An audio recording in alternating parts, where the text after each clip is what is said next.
8:08, it's time for another go round on Island Tea. Hey, good morning. How are you doing? Candy. I'm fighting with my headphones. Yeah, and I was fighting with the computer over here. Oh, look like it's a fighting morning. Yes. Hope we stand a fighting chance. A maximum overdrive morning. You know that movie, right? You know that story? Yeah. Oh, Well, wow. So you used to read Stephen King as a kid? More you saw watch the than movie? read. Yeah, Okay. yeah. Because my entire family was into him. Mm-hmm. So I guess I was too young when they were all on that phase. Like, I don't not think even double digits properly. somehow I don't think I never saw that movie though. I don't think- Maximum. I did read they ever the make that story, one?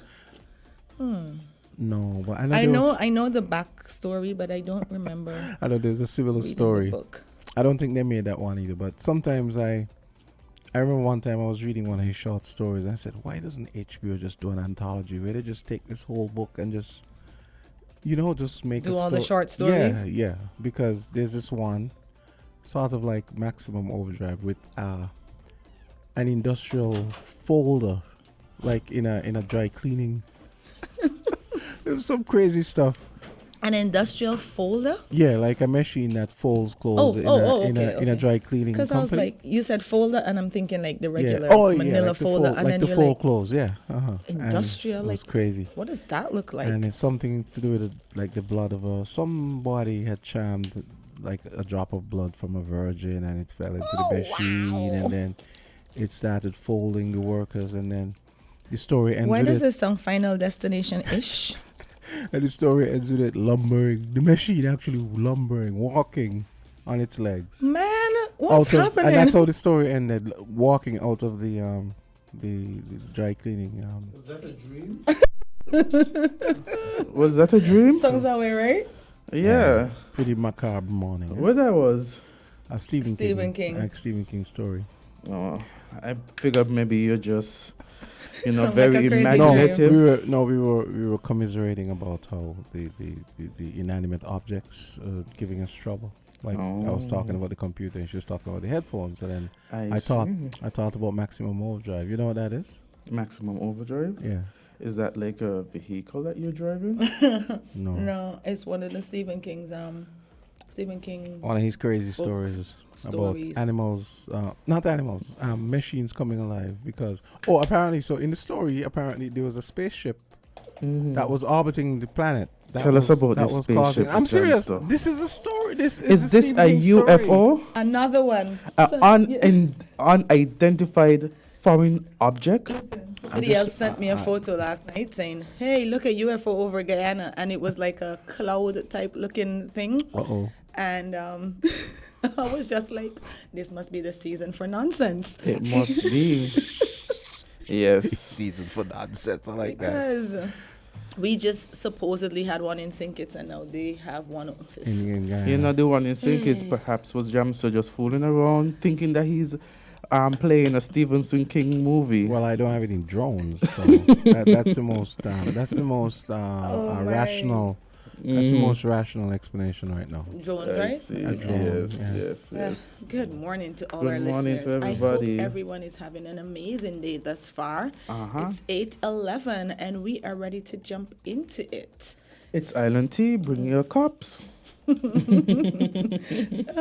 And your tea. I know. What do you want to talk about this morning? There have there- been quite a number of things happening on the local scene. Yeah, there have been. Yes, So they have been. the police are currently investigating this hit and run incident Oh, in yes. Nevis. Yes, It's been going on for a few days. I was kind of hoping to get more substantial information before we actually discussed it. Yes. But I know the woman, may her soul rest in peace, she passed. Mm-hmm. It was a old woman that I think from all reports, she was accustomed to walking in that area. She was a very lively person, because I've seen a few videos of her dancing and interacting with different ministers and all of that. So it seems as though she was a well-known person in society and a pretty lively person. Her name was Ella, and it's so sad. It's so unfortunate to. I mean, I don't want to because, it's still under investigation and everything like that. But I just want to say, you know, It's crazy to me. I'm sorry. It's Yeah. crazy. Just generally speaking, you hit somebody. It's not an inanimate object. It's not an animal. You hit a person and you continue driving. yeah, it's So I'm gonna wait to hear that report. But to the friends and loved ones and yes. families of the person of Miss Ella, Condolences. our deepest condolences, Yeah. and we definitely wait to see what will be the outcome of this. Yeah, it's really saddening. It's really unfortunate, and I can't imagine the pain and the grief that the family is going through, and friends and loved ones. Knowing that, you lost a loved one not because of early natural causes, as one would think at that Exactly. age, Exactly. but because of an accident. So it's unfortunate. Yeah. It's really unfortunate, and I just want to say, as we said, sympathies to the family, and nothing could bring back that loved one. Yeah, I think everybody was kind of hoping that she would pull through, but she had quite a few broken bones. Yeah, and especially at that age, it's everything. Yeah, You could you have to be imagine the so pain? careful. Yeah. Yeah, it's Heartbreaking. it is. It really is. It really is. Yeah. Rest It in really peace, is. Miss Ella, Florence Ella Merchant. Yeah. So hopefully the police gets this wrapped up quickly. I'm not sure if there were any witnesses, but I know that they said that there's currently a person in custody assisting them. So hopefully they get that wrapped up ASAP and we can, close this case.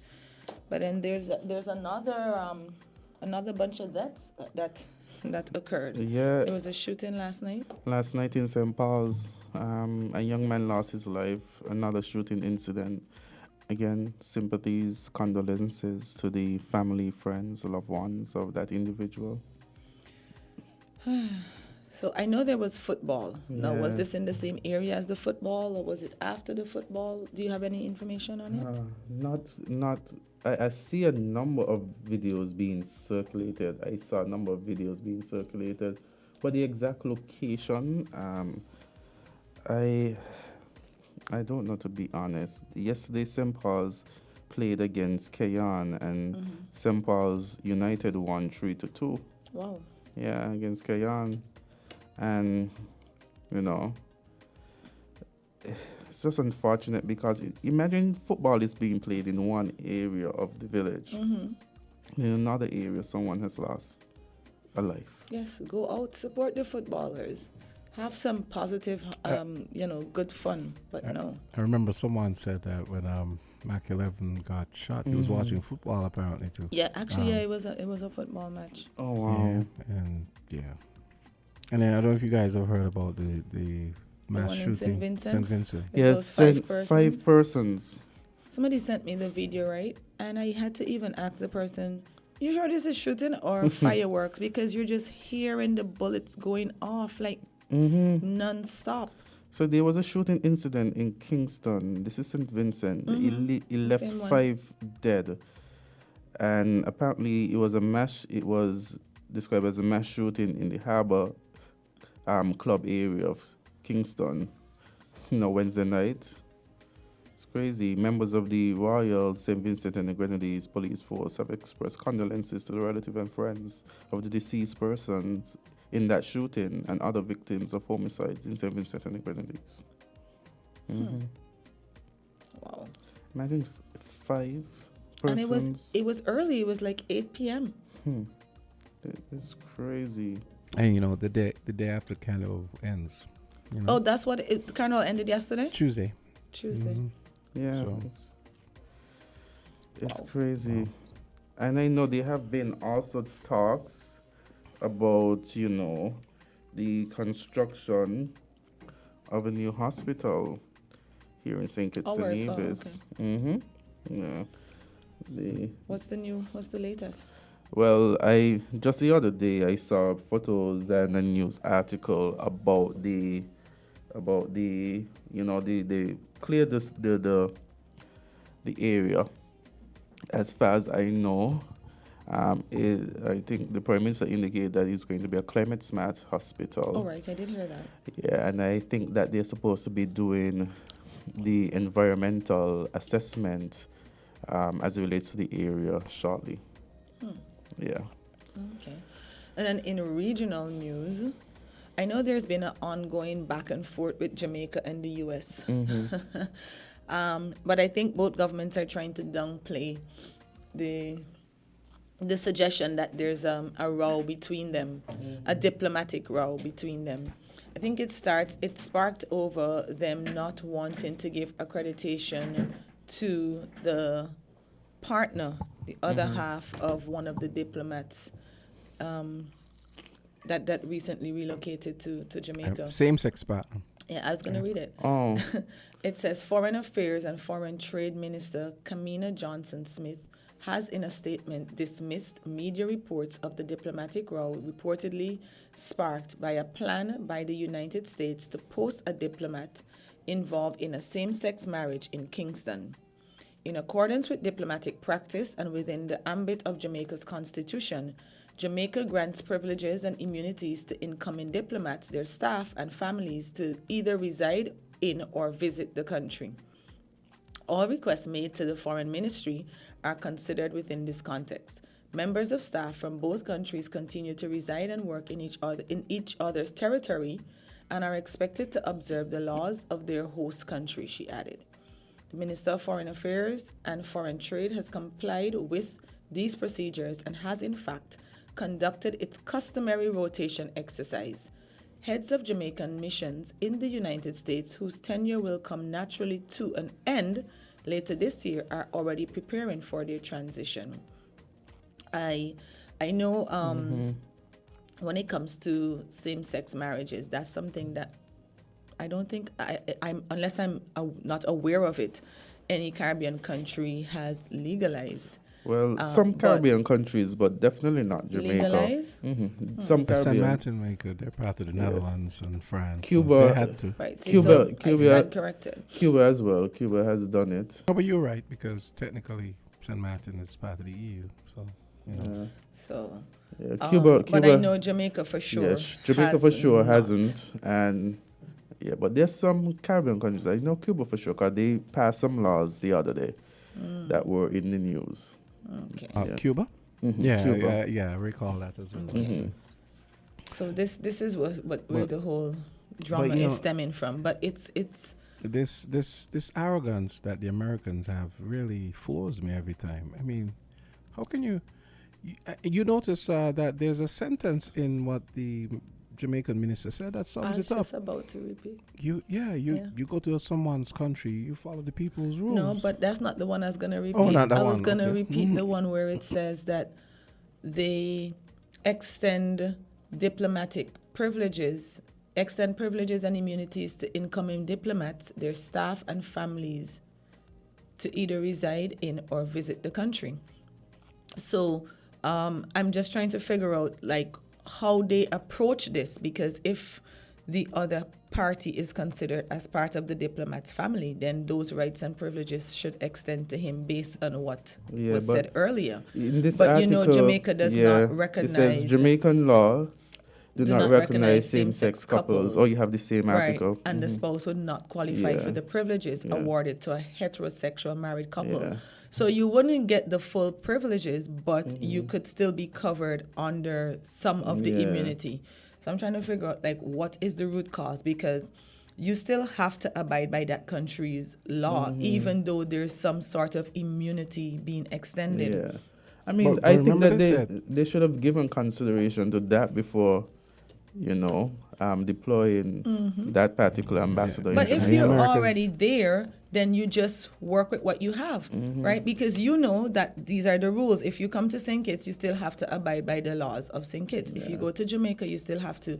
So it's not saying that you're not going to get all the privileges extended to a spouse in the regular sense or in the sense of Jamaican law, but there will be some sort of immunity and I wouldn't be privilege. surprised So if it why was set fight up. the issue? The Americans probably did it just to be just to create problems, Yeah. because they probably knew how the Jamaicans would react, you know? Yeah, I mean, I think that consideration should have been given to, when they have those assignments as to the laws of the country and to who is Exactly. Your due deployed. diligence. Exactly. Because, I mean, that perhaps if they had deployed that person to Cuba, that would have been a non-issue. The initial report. First But of all, the Cuba, they person could have don't. just But then gone U.S. here and and Cuba just- don't have those friendly relations. But you Exactly. understand the point. If you Exactly. But wait, deploy, the initial report said, the Jamaicans said that, well, if Mhm. we do this, it would mean that we are condoning this kind of lifestyle, and this is Yeah, not- but do what? Yeah. Like, what do they really want them to do? You're still covered by some immunity and privileges. So what is it that you actually want? Like, why push the envelope? Well, I guess they're saying I guess they're saying morals trump any diplomatic. No, I don't No, think no, it's no. a I matter mean, of morals. I'm referring to the U.S. Like, why Yeah. push the Moral. envelope? They're not saying that Oh, okay. they're not going to grant you any at all. It will just be The- based on what Those people's term the coming to an end, family not and being- the staff okay. and whoever else is allowed. Yeah, it's very interesting. I don't think it's a matter of morals, because you can't really be a judge of morals. Yeah, morals are based on the It- individual yeah. and their upbringing, And that's very culture and subjective. everything. But So- what I'm going based on is the law, and once the law, you must recognize, the law, the state, and I think consideration should have been given to, that what before you were getting any. into. Exactly. Actually, I have CJ Warner here. He wanted to weigh in on the. I'm surprised you guys didn't bring it up. Actually, the minimum wage thing. Oh yeah, that's something we want to discuss, Yeah. but we didn't know that you had invited CJ this morning. Well, no, he had well, same difference. He had expressed interest in whenever we Kind of would have discussed been it. good to give us a heads up. But Yeah. nonetheless, No, because I wasn't sure if he Yeah, was coming. okay. He's here now. He's But here now? no, he hadn't responded to me Okay, the last then. time I checked. So yes. So we could go into that topic. Yeah. You know that there has been some talk in relation to the minimum wage being raised during the election. I think the promise would have been $500, and I think that there was some discussion saying that the government was pushing the $475. Yeah. And then there was some discussion saying that, or alleging that the chamber is saying that at this point in time, they won't be able to afford such. Yeah. Mhm. Well, I think they wanted to raise it by what you said, one something. Yeah. During the election time, I was hearing $500, but persons were saying that the government was suggesting just recently $475, and that the chamber is saying, no, we can't accommodate that at this time, But that has been the discussion. So, Jamster, where's the? Yes. well, he wanted to hear the news item first. He said he didn't actually hear the news, but he had this was something he brought up since Monday, because Yeah. I actually didn't even know that the discussion had started. And he said, I Mhm. said, really, I didn't know that. And Mhm. he said, oh, when you guys decided to think, I would like to weigh in on it. But he said he wanted to hear the news item because I didn't get to hear the news. So I'm here looking for the clip. Okay, I guess we could give that some time later down there, and then we could go on to something as it happens. Yeah.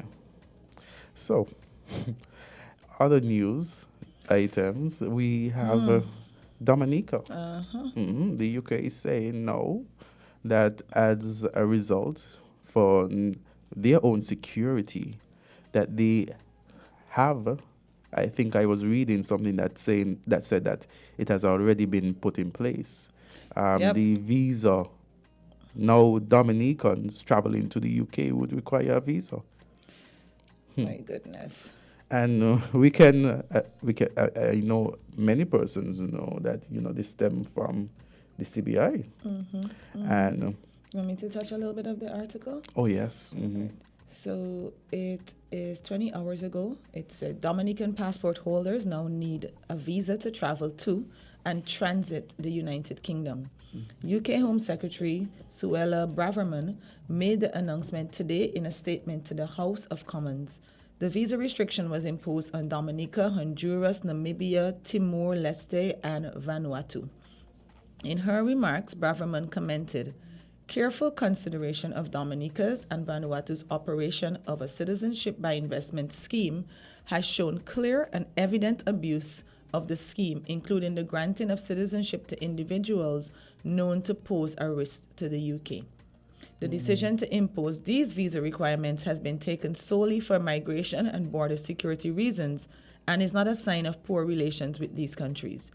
Any decision to change a visa regime is not taken lightly, and we keep our border and immigration system under regular review to ensure it continues to work in the United Kingdom national interest.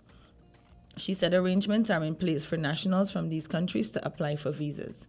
Braverman said an exception is being made for nationals of these countries who have confirmed bookings. The travel visa free to the UK no later than 16th August 2023. So if you already booked and it was based on your visa free access, you can still travel up to 16th of August 2023. Dominica joins Cuba, the Dominican Republic, Haiti, and Jamaica as the Caribbean countries whose passport holders need a visa to enter the UK. Dominicans can still travel to 144 countries, either visa-free or with visa on arrival access, making their passport the 34th most powerful globally. So, just like you said, you know, it is in direct relation to their CBI program. Yes. They felt, and I know when I saw the article initially, they were saying that it was for safety and security reasons. So they feel that, I guess, the program is a risk, and so they have removed the visa-free option. And there have been quite a number of articles that I am not sure that they're substantiated, they're accredited. I don't even know that they're legit, any of those things, saying that St. Kitts is next on the list. So what? There's the article saying that? Yeah, they actually listed an order per se, saying like what's gonna happen. I know that I saw an article saying St. Lucia next. Let me tell you what it said. It said, oh my goodness, come on, open. It says. Yeah, wow. That's coming down. Like they said, St. Lucia is next, and then, all right. So here it is. Oh my goodness. Anyways, it basically says that St. Lucia is next, and then in the second wave, countries with OECS such as Antigua and Barbuda, St. Kitts, and I really am annoyed I can't find this spot. But it's basically saying that by December, St. Kitts will lose theirs. December? Yeah, all right. The United Kingdom government, and this is not substantiated as far as I am concerned, right? The United Kingdom government is poised to suspend the visa-free waiver agreement with Dominica this July, thereby requiring its nationals to apply for a visa to travel to the UK. Following this, the UK plans to annul the visa-free agreement with St. Lucia in August and subsequently with Grenada in September. In a similar vein, Antigua and Barbuda, Grenada, and St. Kitts Nevis will face the same action in October, November, and December, respectively. So like at least 3 persons sent me this article, but I was not. I wasn't in acceptance of it just because I don't know the news source. Yes. I've never heard of them before. It's called writeups24.com. So I guess we'll wait for something a little bit more solid. The one that I read before was from Loop News, which we use a lot. The thing, I don't know if the thing you all noticed when I read the article, reading between the lines, what I realized is that it was really, I get the impression, I could be wrong, but I get the impression that this is targeting CBI. You had your headphones off, huh? No, I was listening. No, we said that. I was listening. Yeah. It's because of the CBI program. Honestly speaking, I feel like the UK and the US have always been threatened by the Caribbean's citizenship by investment programs. And it's always something. They always come with some loophole, some excuse, something to put a foot on our neck or, stop us in our tracks. Initially, they had an issue just basically thinking like, how come they're making this much money from their program? And mind you, they all have citizenship programs, right?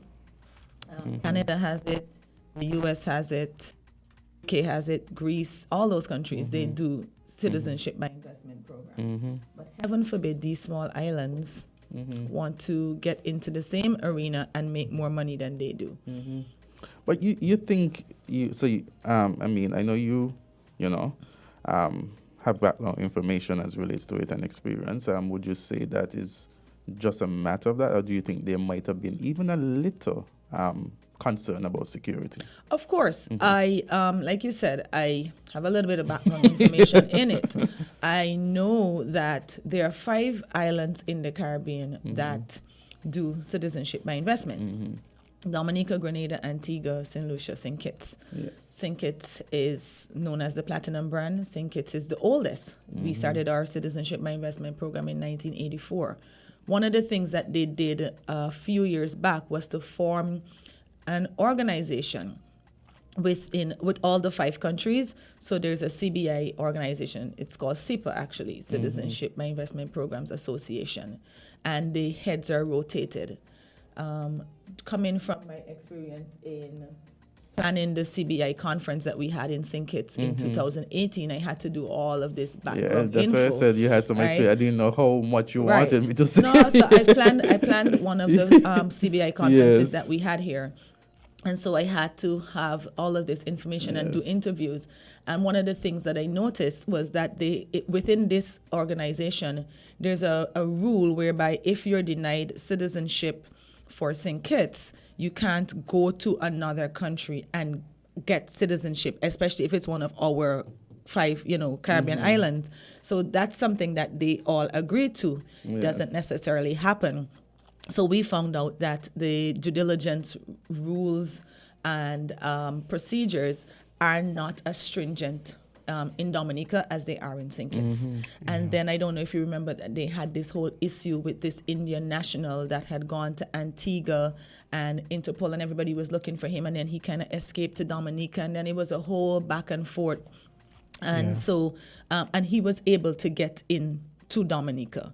Whereas St. Kitts don't accept applications from Iranians and North Koreans, Dominicans are accepting those. The Dominica government is accepting those applications. Okay, so it shows that the security is not on the same level as St. Kitts, and I think that is something that the UK government is echoing, that for security reasons, they want to they want to revoke the visa-free waiver. Yes. Okay, so I have the minimum wage clip here.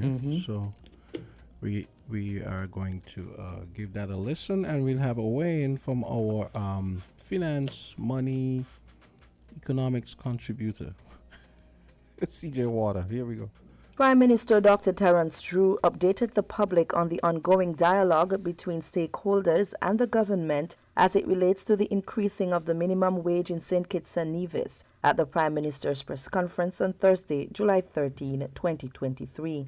On the minimum wage, I would like to say that in Cabinet, we had a significant discussion on the minimum wage. But what I would do is allow the Minister of Labour, who is leading on this, to update the country at this particular time. Oh, okay, so she wants me to speak to it.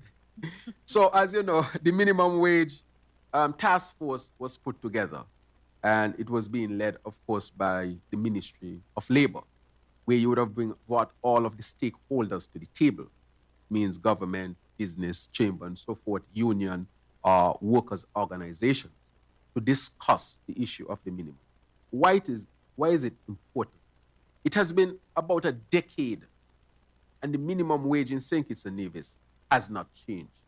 So as we call ourselves a high-income country by the calculation of GDP and so forth, the minimum wage in St. Kitts and Nevis has not changed, which means that the economic power of our people are somewhat limited as a result of that. Of course, we encourage businesses as much as possible to pay above the minimum wage, pay above the minimum wage. And so they have met, and the discussions have been going on. We have different position papers because we have included many different ministries, organizations, and so forth, so that they can put the position papers forward as to what would be a reasonable. So we have heard, for example, from the central bank, we have heard from the Ministry of Finance, we have heard from the Chamber, we have heard from the Labor Union, and we have heard from, for example, the Labor Department, we have heard from Social Services, Consumer Affairs, and so forth, so, and Social Security. So we have had position papers from these stakeholder organizations, ministries, or whatever they might be. And so we have reached the conclusion that there needs to be an increase in the minimum, because we have said there has to be an increase in the minimum wage based on where we are, and everyone has agreed. What we are discussing is how much at this present moment the minimum wage would be. That is what we are discussing present. And of course, we want to make sure that our people get the best deal that can be had at this particular time. Understanding the desire for an increase, the discussions are focused on finding a sustainable wage rate that would not negatively impact employment and the general economy of St. Kitts and Nevis, a reliable source informed WINN-FM.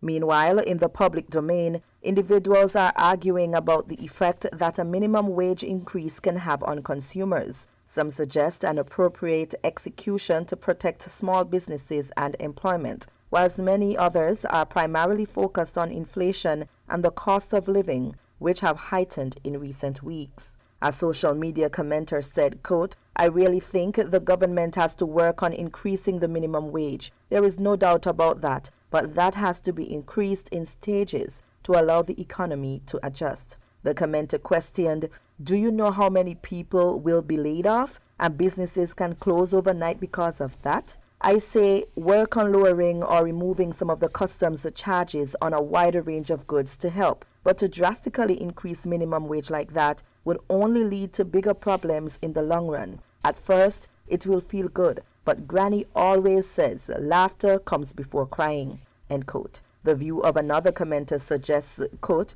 "I don't think anyone in St. Kitts Nevis should be making less than $500 per week. Less than that is not a livable wage, based on the cost of living here."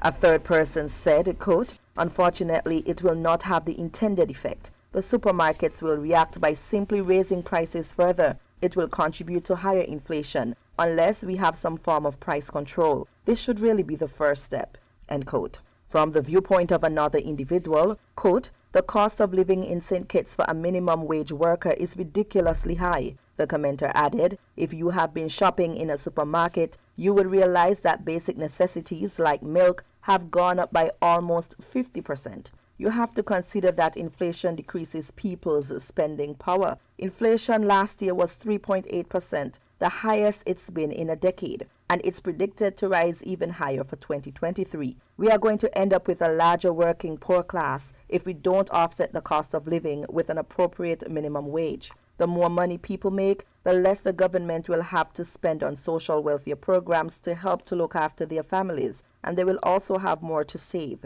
Things are not getting better with the war and the slow economic recovery," end quote. Many people in St. Kitts and Nevis have identified items at supermarkets and wholesale suppliers where prices have skyrocketed. The matter forced the government into dialogue with the stakeholders in search of a reason for price increases. The International Labour Organization Global Wage Report for 2022-2023 highlighted the impact of COVID-19 and inflation on wages and purchasing power. The report states, quote, "Evidence for 2022 suggests that rising inflation is causing real wage growth to dip into negative figures in many countries. The increasing cost of living has the greatest impact on lower income earners and their households. This is because they spend most of their disposable income on essential goods and services, which generally experience greater price increases than non-essential items. Inflation is also biting into the purchasing power of minimum wages. Despite nominal adjustments taking place, the real value of minimum wages is quickly eroding in many countries. End quote. The International Labour Organization identified minimum wages and social dialogue as keys to maintaining wage workers' living standards. Quote, there is an urgent need for well-designed policy measures to maintain the purchasing power and living standards of wage workers and their families. Adequate adjustment of minimum wages could be an effective tool,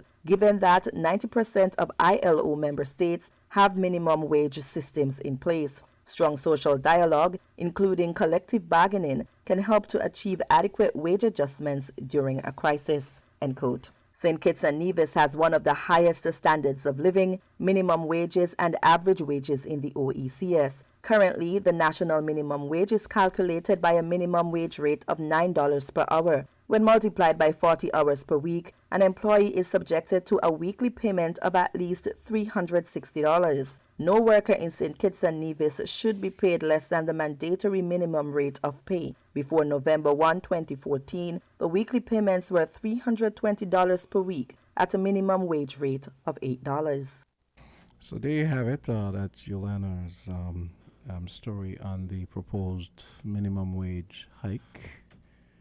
And so we have our finance contributor here, CJ Warner, wants to. But first, you guys can preface his remarks. I mean, your thoughts. I will let CJ go. Good morning. The comment, well, what has made social media is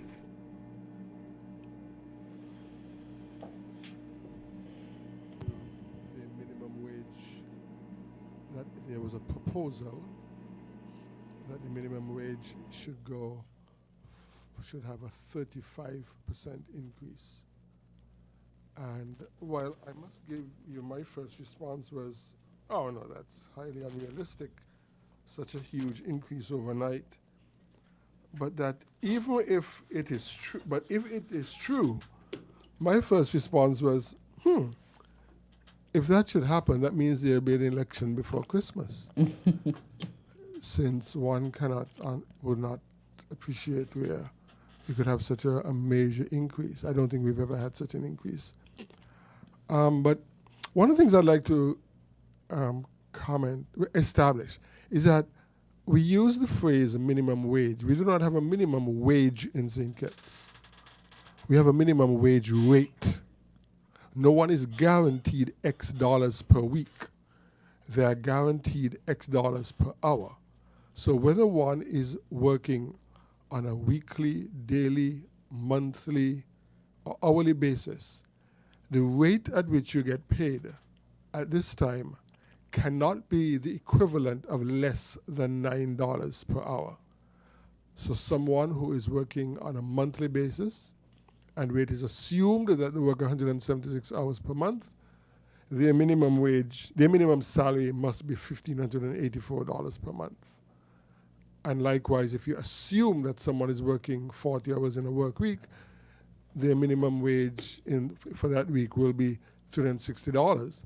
But it is perfectly okay for someone to have a weekly wage of $250 if you are only working for 27 hours in that work week.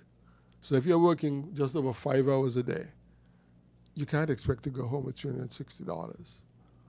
My concern really is the increase that has allegedly been proposed. 35%, for this purpose of simplicity, would be a little over 1/3. Such an increase, I've never heard of such a thing in St. Kitts before. The last one, as we were told in that news item, went from $8 to $9 per hour. That's just about 12.5% increase. To go from $9 to $12 an hour would be a 33% increase. The fallout would be tremendous. Let's presume that I am working for $9 per hour. you're working in the same establishment as I am, but because of either seniority or more responsibility, you are now earning $11 an hour. If the minimum wage was increased to $12 an hour, and mine went from 9 to 12, you would not expect your boss to simply take you from 11 to 12 because that is now the minimum, because suddenly, A, you're now working for the minimum when you were not before, and B, the differential between yours and mine needs to be maintained. So let's assume you carry up my minimum from 11 to 14, the same $3 difference. Sorry, the same $2 difference. You carry up mine from 11 to 13. You have gotten a greater increase than I have, because you're going from 9 to 12, that's a 33%. Me going from 11 to 14, that's only a 27% increase for me. And so I'm going to feel aggrieved. And all of the fallouts of everyone else in that whole pay scale, middle management, everyone, is going to be affected. All government workers who are now being paid the equivalent of the minimum wage will go up. Our PAP workers will go up. And so there'll be a significant increase across the board. And so I'd like to stress an increase in the minimum wage rate is highly desirable. After all, 9 years is a significant lag. And I think what this highlights is that we need to review this probably at least every 2 to 3 years, not after long gaps when it then becomes painful and workers have suffered significant decreases in their spending power. Okay. So I get the impression you might be suggesting maybe a more gradual, staggered increase as opposed to... The first thing that in order to establish what is a fair minimum wage, one has to have the data. If we use the base as the last increase, between 2014 and today, what has been the increase in inflation? What has been the increase in the cost of that basket of goods for a household? One must take those things into consideration. One must then take into consideration what effect it will have on the overall economy. The state is the largest employer in the country, and therefore what effect that will have on the increase in the state's payroll. And likewise other things. If you carry up the minimum wage, right now we have a $3,000 threshold for people qualifying, $3,000 per household for qualifying for this supplemental benefit. I think it's $500 a month. If the minimum wage was to be increased, that threshold would have to be increased as well. Because you cannot say, well, when the minimum wage was $9, $3,000 was the threshold. They carry up the minimum wage to a higher number. That threshold must also now be increased in order for you to qualify, because you now have more money in your pocket. And axiomatically, it's possible that the $500 supplement with itself may have to be increased in order for you to keep things on the same proportion. And so those are just some of the effects that one has to consider. What percentage of our workforce is earning minimum wage? That again must be considered. So it's not just a matter of saying, well, people need more money. It has to be data-based and outcome-based in order to determine what is a fair number. I have no idea what is a fair number, but I can tell you 35% is a highly unrealistic number. So it should be based on science. I mean, after all, math, based on arithmetic. Let's not Yes. complicate it and use Science, math. yeah. Based on the arithmetic and economics and all the other things involved. That's what such an increase should be based on. You know, if you're a business person, you don't just cap your prices because you feel like it. You cap your prices based on the cost of providing the service. You know, whether you're baking barbecue chicken, if your chicken costs more, your seasonings cost more, you cap your prices based on that, not just because you believe that you should have more, because it may not be justified. And very importantly, the market may not want to buy your goods at a higher price. And in this case, the market are employers. And if one has 10 employers, one may decide, well, if I have to cap the minimum wage, maybe since I can't afford, if most of my workers are earning minimum wage, maybe I can't afford to have an overall increase, because then my prices of my goods or my services will go up. Maybe I have to lay off someone. So this always comes with its own fallout. It's a highly desirable situation, but one must question what is a likely outcome in addition to increased spending power. Okay, guy. What do you guys think? No questions? No questions at this time. Okay.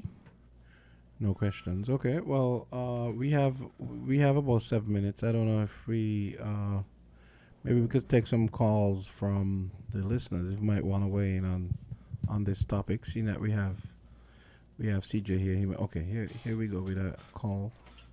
Island T, you're on. Yes. Good morning. Morning. If my recollection serves me correctly, many years ago when this minimum wage thing was looked at, it was found that in the membership of the chamber, the only people who were paying minimum wage were really the smaller businesses. Most of the larger ones, apparently, were not paying. They were paying above minimum wage.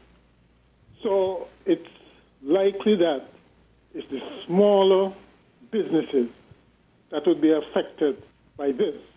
And like was said, we don't know the exact numbers, but certainly if the numbers are such that government intervention programs can take care of them without the disruption that Mr. Warner referred to in terms of the disparities and so on between wages, maybe we should go that route. So it really should be data-driven, okay? Because one can argue that changing the minimum wage at this time, when school leavers are supposed to go out on the job market, may not be the best time to do it, okay? And to Mr. Warner, I suspect I know your answer, but why someone asked the question yesterday when I raised it on another program, why is it always the minimum wage, the people who earn the least are the ones who are targeted in these kinds of interventions? What about those at the top? One can argue that a CEO who makes $1 million a year, and you're talking minimum wage to about minimum wage for the lower paid workers. There's a big disparity there. I suspect that the CEO will be quite content with $800,000 a year, and you still and would still be okay. So rather than leave it to government taxation to end the kind of disparities that we have, okay, why not consider that as well, even as we consider the minimum wage? Because someone also said, when you look at government spending in terms of the payrolls, for instance, there is that disparity as well. And maybe we should look at everything in its totality and make the adjustments accordingly so that we have a more, well, we obviously don't want everybody making the same emoluments, right? But you don't have the disparities. And I think that makes for a more stable society and economically speaking, I think that's less disruptive. So what are your thoughts, Mr. Warner? First of all, the number of people earning $1 million as their salary is quite small as a proportion of the larger economy, wherever that may be. On St. Kitts Nevis, one wonders if we have 5 people who earn $1 million per year. So that effect on the economy is quite small. Secondly, you cannot tell an employer you cannot pay people more than a certain amount in the interest of social equity. The market makes that decision. The reason why there's a minimum wage is to protect the least able. And by the way, there are very few people who earn the minimum wage on St. Kitts. The minimum wage, let's use the argument people say it's $360, 40 times 9. The truth is that few people work a 40-hour week on St. Kitts. Most people work a 35-hour week. The standard work day in St. Kitts Nevis is 8 to 4. 8 to 4, maybe 8 hours on the clock, but there are only 7 hours of work there because that 1 hour for lunch. Your boss doesn't pay you to eat your lunch. You're eating your lunch is your time. Your boss doesn't pay you. You don't clock in when you step out of your house and clock out when you get back home. You clock in when you arrive on the job. So you're actually working 7 hours in a day. You're working a 35-hour week. And if you were being paid $360, you're getting the equivalent of $10 and about $10.30 per hour. Few people work for the minimum wage because the market demands that. If you only pay people the minimum wage, they will take their work elsewhere. And so most of our employers pay people more than the minimum wage. It's about protecting the least able.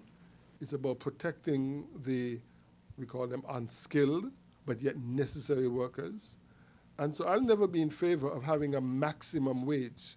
How dare the state tell me that I can't pay someone $1,200 a day if that person, to my business, is worth $1,200 a day? No employer is going to pay someone just out of charity. People are not in business because they are the Salvation Army or the Red Cross. They're in business to make a profit. And so employers don't pay more than they need to. They pay what they think the person deserves, and they pay what they think they're getting a return on the investment in that worker. So you don't find that those big disparities somewhat obscene? No. No, it's okay. No. If you take someone in one of the so-called professions, a lawyer, an engineer, is it unreasonable to pay them $125 an hour for their services? Or is that too much money? Should they be only earning $35 per hour for their services? If it's market-driven, you have no control over it. Exactly. The whole point is, but you don't want the minimum wage. The minimum wage is not totally market-driven. Of course, yes, if it's below a certain amount, people can take their labor elsewhere. But it is certainly a controlling factor that we introduce because we think it's good to have people at least working for something basic, right? With regard to the higher level, though, like I said, it's not that I'm arguing against disparities in wages. What I'm saying is the scale. It's the scale from the top to the bottom, between the top and the bottom, the differentials that some may say is obscene, you know? You have the and if you look at it straight from a human point of view, you're talking about value to the business. I would venture to say that the people below the CEO level has more value, produce more wealth for that business than just a single CEO. Yes, but let's just say this. That's a totally different concept about a larger issue. This is not about the minimum wage. Because if we paid people based on their worth, nurses and teachers would be some of the highest paid people in our society, and they're not. Police officers, firefighters, they'll be some of the highest paid people in our society, and they're not. So, or we would pay people who work between midnight and 6 a.m. higher rates of pay than people who work between 6 a.m. and 6 p.m. But we don't use that criteria. And so the notion of what should be a higher maximum, the state has no right to tell someone what is the most they can pay someone. Mr. Warner, I totally agree with you. I am here sitting and I've heard Mr. McMahon raise this point numerous times before, and I said I have to think, because I think it's absurd for any government to try to curtail what someone can produce. I just think I think there should be a minimum, because there should be. You don't have that concern about the low-paid people. That was the Listen, point. what I'm saying. I think there should be a catch-all. The way it is that there is a minimum wage, because it's there to protect individuals. But I think it goes beyond the state to try to tell persons how much they should earn. I mean, in my mind, it kind of reduces the point or minimizes the point that one should work hard. And of course, I am not somebody with $1 million. I don't have nothing close to that, but I appreciate persons who work hard and who want to do the best and ensure that productivity reigns, and for whatever benefit they produce and they're able to earn. I don't think we should curtail someone what the maximum potential. That top wage also affects the bottom one as well. How does No. it? How does it? How does it? If you're looking at the overall payroll of a company, right, and you have some people at the top making a lot more than the ones at the bottom, right? How do you, when looking at the bottom line, how do you justify the people, the wage earners at the bottom? Let's take a factory, any factory that is producing whatever goods or services that they're producing. Can't do without them either, right? So they are valued, right? How do you justify they're being paid minimum wage and the head of the company, who essentially just manages, not that I'm not underrating the importance of management, but essentially, they are making a lot more. In the overall wage structure, right, when the company looks at what it pays for its payroll, if the numbers at the top can be reduced, it makes room for those at the bottom. And I'm saying that you keep the differentials, but it's just not that it's a huge differential like what tends to happen in our societies, how we arrange our societies. Somebody made the point yesterday, for instance, that a government employee making $10,000, right, can employ 71 people at minimum wage. I mean, don't you look at things like these and say, well, before you go on, and I know we have the expert here, but are you therefore suggesting that private companies should be dictated to by government as to how they pay their employees? I don't like that concept either, but I can understand, and I guess that's what unions are about. I can understand those who argue that, well, those guys at the top, I mean, they're not doing as much work as I am, but getting paid so much more. To me, that is for the private company and the employees of that private company to work up among themselves. I don't think government needs to be involved in private affairs.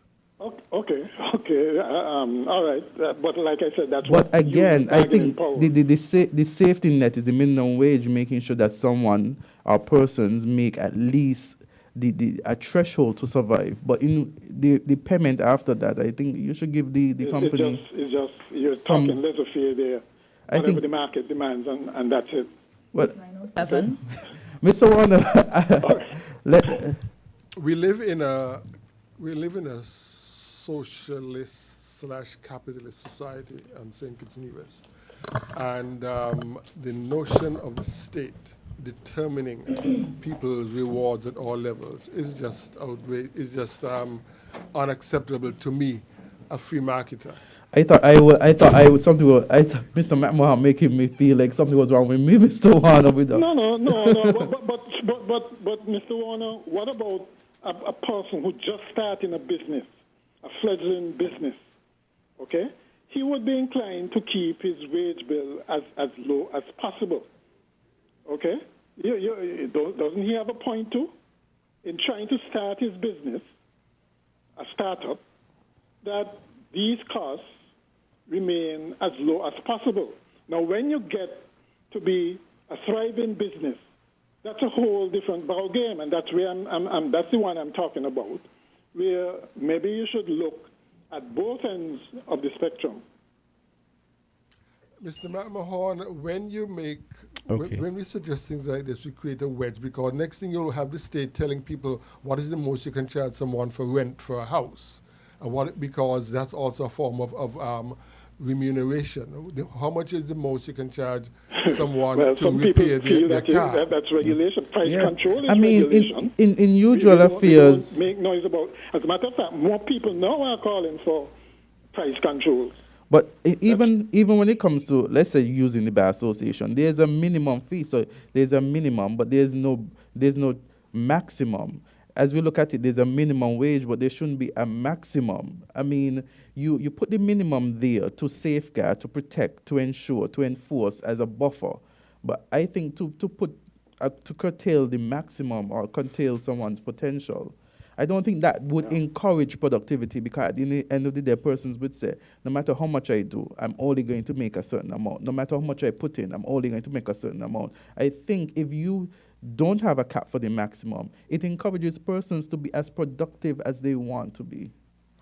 Well, I guess it's a matter of philosophy, because as soon as the fact is the higher end affects the lower end. Okay. And that in itself is Okay, Mr. McMahon. to look at this. Okay, Mr. McMahon. We finally have our guest from the Antigua. Yes, the Antigua Barbuda Tourism Authority, and Charmaine Spencer. Charmaine, good morning. Hi, good morning. Are you hearing me clearly? Yes, hearing you clear. And I was trying to get you hooked up, but I was having some issues over here. So finally, talk to us. Oh, sure. Good morning, everyone. I believe my co-host, who is Mr. Cleo Foster Harris from the Festivals Commission, the Deputy Commissioner of the Festivals Commission, he may be on as well. But good morning. I just wanted to welcome everyone from beautiful Antigua. How is it going in St. Kitts? We just want to start to welcome you over. You know, we have Carnival coming, and we want to invite everyone over for Antigua Carnival this year. We have a longer period of Carnival. We actually have up to 13 days of Carnival festivities. And we also have some additional flights from St. Kitts. So we're hoping to see more Kittitians over here, at least for, the weekend or long weekends. And we're looking forward to, seeing more persons from the region come in for Carnival this year. Yes. So, tell us about it's the Caribbean Airlines, the flights and everything. How has it been so far in relation to the business and transport between the region? Well, airlift is coming back in the region. We've had a bit of a void with the reduction of flights from Liat. Liat is still traveling, at least very much amongst the OECS and Eastern Caribbean. But we've had a void in terms of that, connectivity. We used to have so many flights per day and so on between islands, and it's picking up. It's picking up for Antigua. Antigua, where we're positioned, we are a natural hub, and with the VC Bird International Airport, we've been a hub for years, especially being the home base of Liat. And now we have some additional flights coming in. We know from St. Kitts, we've had the British Airways, we've had Liat, but now Caribbean Airlines is providing lift, throughout the region, and they're starting to expand their lift into the Eastern Caribbean, and they're giving us flights. They have the flight coming in beginning July 24th, and it's coming out of Port of Spain. It will try and come through Antigua and go in, for an inaugural flight into St. Kitts on Monday, and then it will return to Antigua. We are looking forward for that group of St. Kittitians who may be coming over and joining us. We actually have our carnival activations going on at the airport, and we've been having our welcomes to different regional passengers from Guadeloupe and other islands for carnival. So that flight on Monday, the July 24th, between and St. Kitts and Antigua. It's a new service for Caribbean Airlines. So we're very much looking forward to welcoming our Kittitian neighbors, our brothers and sisters in St. Kitts over to Antigua. Yes, and I'm sure persons here in St. Kitts and Nevis, we are really appreciative of that service. Caribbean Airlines, which aircraft are you guys going to be using to make the trip? Caribbean Airlines will be using an ATR. That's the other thing too. They've actually brought in more ATRs into their fleet. So we are benefiting from that. So it's going to be an ATR. I believe it's going to be a 72-seater, and that will be the type of livery that they'll be using between these islands. They're also launching routes later this summer from Antigua into Dominica. So again, they're starting to build back that void and offer more services between the neighboring OECS islands and within the Eastern Caribbean. So it's an ATR aircraft. Mm-hmm. And even after the carnival, we know that it has done it, this increase due to carnival, the availability, but is there any consideration after the carnival season is over to have something, regular? Yes, it will be continuing after Carnival. I believe maybe the schedule. I can't obviously speak for Cal's schedule, but I believe they might have some changes in the schedule. I believe St. Kitts will be continuing to get the lift, so y'all will be benefiting from lift from Cal, and the service between Antigua and St. Kitts will continue. I don't know if right now we've doubled our capacity for Antigua. We have 2 flights right now with Cal. The ones that come up from Trinidad and also go through Barbados and go to Jamaica. And we have 2 flights 2 days a week on Sundays and on Thursdays. But now we're doubling with this flight going into St. Kitts. So we will have lift on Sundays, Mondays, Thursdays, and Fridays. The flight for St. Kitts is on a Monday and a Friday. And I believe it's going to continue. I don't know if it will continue as 2 flights a week, but it will continue after Carnival. And like I said, they're going to also add Antigua Dominica. So it's bringing back, like I said, that lift, that connectivity that we've been missing, especially in the Northern Caribbean. Yes. And I'm sure a lot of persons, as I said before, are appreciative of this. We realized during COVID-19 and over the past years that, we've had trouble getting access to the various countries. So let me ask, what are some of the prices like? What can we expect as citizens? Could we expect a decrease in air travel? I think the demand for air travel is there. You're seeing the demand, whether it be right now, obviously during the summer, it's for our events. Most of us Caribbean persons, we travel for our events. So you see people traveling for all of the carnivals throughout the region right now, including Antigua's Carnival. And then, St. Kitts, we always have our cricket going on. So the demand is there. However, it's just, getting the connectivity. I obviously can't predict the airfares. Right now, I think they're all hovering in a couple $100, but we also have to remember that a lot of that kind of airfare, that comes up with taxes as well. And obviously the government needs the taxes to support our lovely airports and different things within the country. So unfortunately, I don't see the prices necessarily going down any, especially with the demand that is there, because there is a demand between leisure, business, visiting friends and family. That people want to move around.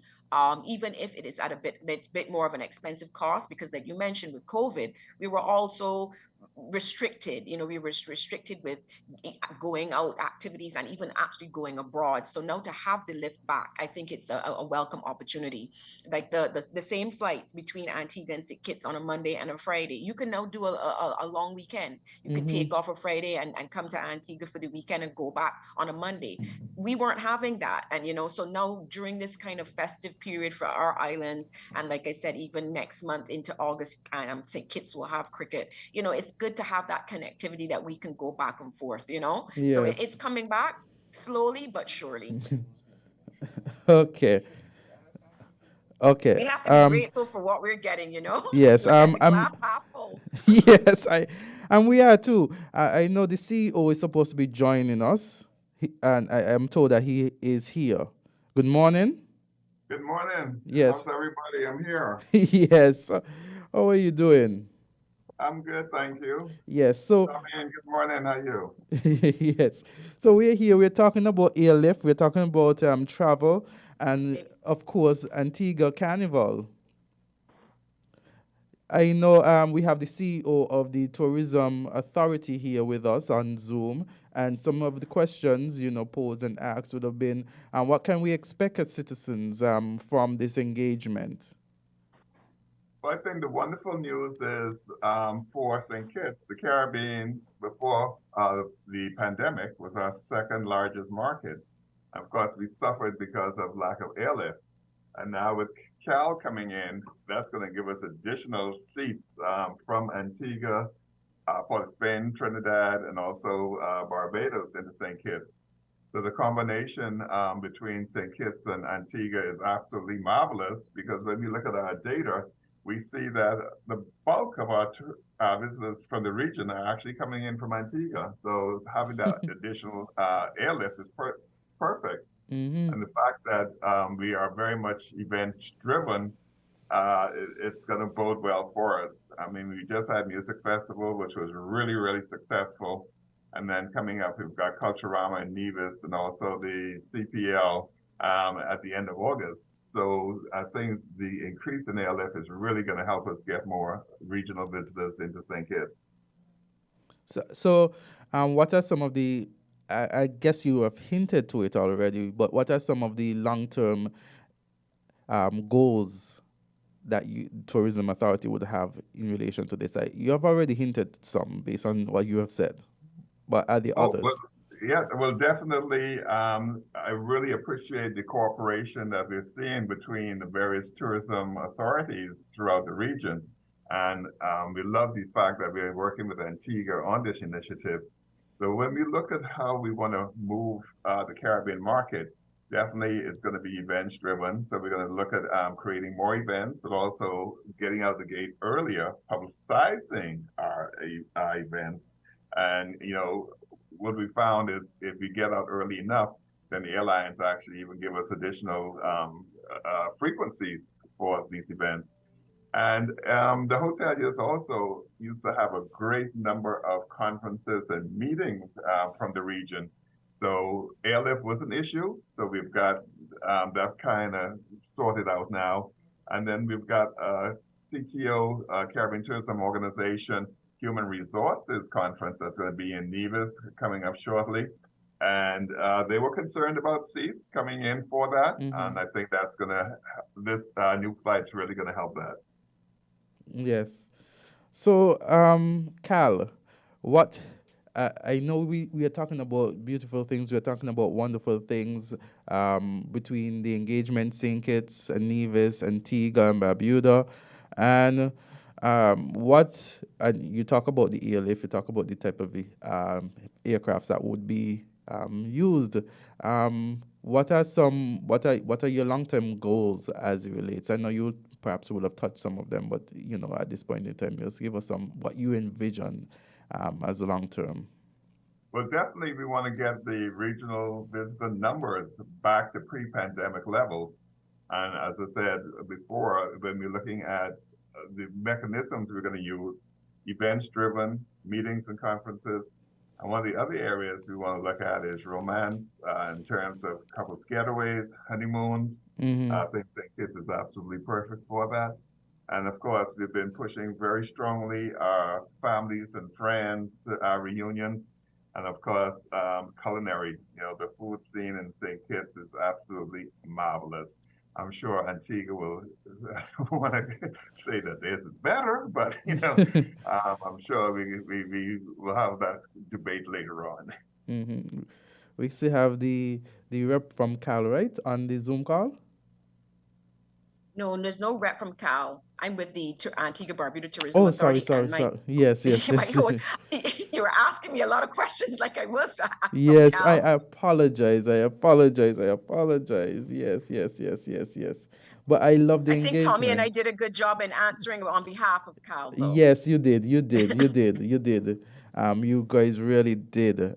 So it's I love the engagement between St. Kitts and Nevis and Antigua and Barbuda. I really love the engagement and the cooperation between the tourism authorities. It shows a way in which we can go as a people and, fostering that integration that we so request on a daily basis. But a rising tide floats all boats. So if we can assist each other, it's going to make the region stronger and all our economy stronger. So it really makes sense for us to cooperate. Yes. Yes, agreed. I believe it's a win-win for all of us. Again, like we have all of our events, as Tommy mentioned, for us, the region, especially in the OECS, we see Dominica and St. Kitts being our strongest markets as well. And so we can't, even throughout COVID, the numbers, when you looked at the numbers, it was still the neighboring islands that were coming in. Antigua, we are like a melting pot here. So we have a lot of Kittians living here, and we have a lot of persons from Dominica and around the OECS and around the Caribbean, Jamaicans and so on living here. So the region is very important to us, and we are very much focused on building this lift and this camaraderie to try to drive the numbers, because when we don't have each other, that we realize there's nothing there. We have to sustain each other and help to sustain the business and sustain the region. So you can look forward to us working more together to build our events and bring it back to those pre-pandemic levels. Yes, so I am now going through the notes because on the poster it says representative from Caribbean Airlines. So I was going on that, but so the error. Also, let me ask you the questions then, because we have, and I want persons to know, Miss Charmaine Spencer, who is the director of Caribbean and Latin America at the Antigua and Barbuda Tourism Authority. We also have the CEO of the St. Kitts Tourism Authority. Is there any collaboration between maybe a joint event between Antigua and Barbuda and St. Kitts and Nevis? Any considerations with that? I believe as things go forward, we can look at things like, we'll be hosting a lot of conferences as well. I mean, maybe there'd be things where you can twin things, conferences. We know cricket, those are things that we can twin. We have cricket coming up at the end of the year, and I believe going into next year. So those are things now as we go forward and things come back and the lift returns and, the hotel rooms and everything gets back to that normalcy. I think those are things that we can look at to help to sustain the business. When Tommy and I spoke about this interview, that was one of the key things that we were talking about, like sustaining the business and trying to grow the business. We have the flights now, but we need our people to come back and forth. We need people to come to Antigua for Carnival. We need people to come to Antigua for our medical and our conferences, and vice versa. St. Kitts needs Antiguans to come over and support the music festival as we did in June. So we have to continue to recognize that the regional business does play a part. We get very focused on our bigger source markets, but there is a place for the people in the region. And when you go and you go through and you travel the region, yes, sometimes we all say it's expensive, but when you see the beauty of the other islands, sometimes you forget how beautiful it is in the Caribbean and how exciting it is to live here and be a part of our, like you said it, the camaraderie of our people, that feeling and warmth of our people. And I think we're getting back there. I think with the movement, people going out and enjoying the carnivals and getting out and having these experiences, it augurs well for us now going forward that we can, bring that business, that regional business back. I agree with Charmaine 100%. And the fact that we've got the airlift coming in, it's going to make it so much more convenient for people in the region to get to each other's destination. I mean, because before it was like a nightmare having to go to Miami, come back up. You're passing over St. Kitts to get to where you want to go to. And then Charmaine and I had to go to St. Lucia back in May. I think it was May. And that was quite a journey. So, the more convenient it is, the more it's going to make people want to travel. Yes, it is. And I want to thank both of you for giving us some insight as to what is going on between St. Kitts and Nevis and Antigua and Barbuda. I think it's wonderful. I think the engagement is good. I think that a lot of people, knowing that there is some communication between the countries, are satisfied and excited to know what is in store for us in the future. And we're very happy that the inaugural flight is going to be on Monday. So I'm actually going to be on the return flight with my team. We're going to stop in Antigua. So Charmaine, come and say hi to us as we head out, continue our journey. Yeah, and we are looking forward to welcoming those returning into Antigua from St. Kitts. We're looking forward. We're going to have a small, like I said, we're going to have a welcome to those folks because it is a new service. Up at the airport, we're going to be welcoming our Cotitian neighbors that come over, and you might have chances to win some carnival prizes. We have a carnival passport to get all access to carnival activities. Remember, our carnival is taking place July 27th to August 8th. You can look at our website, visit antiguabarbuda.com for more information.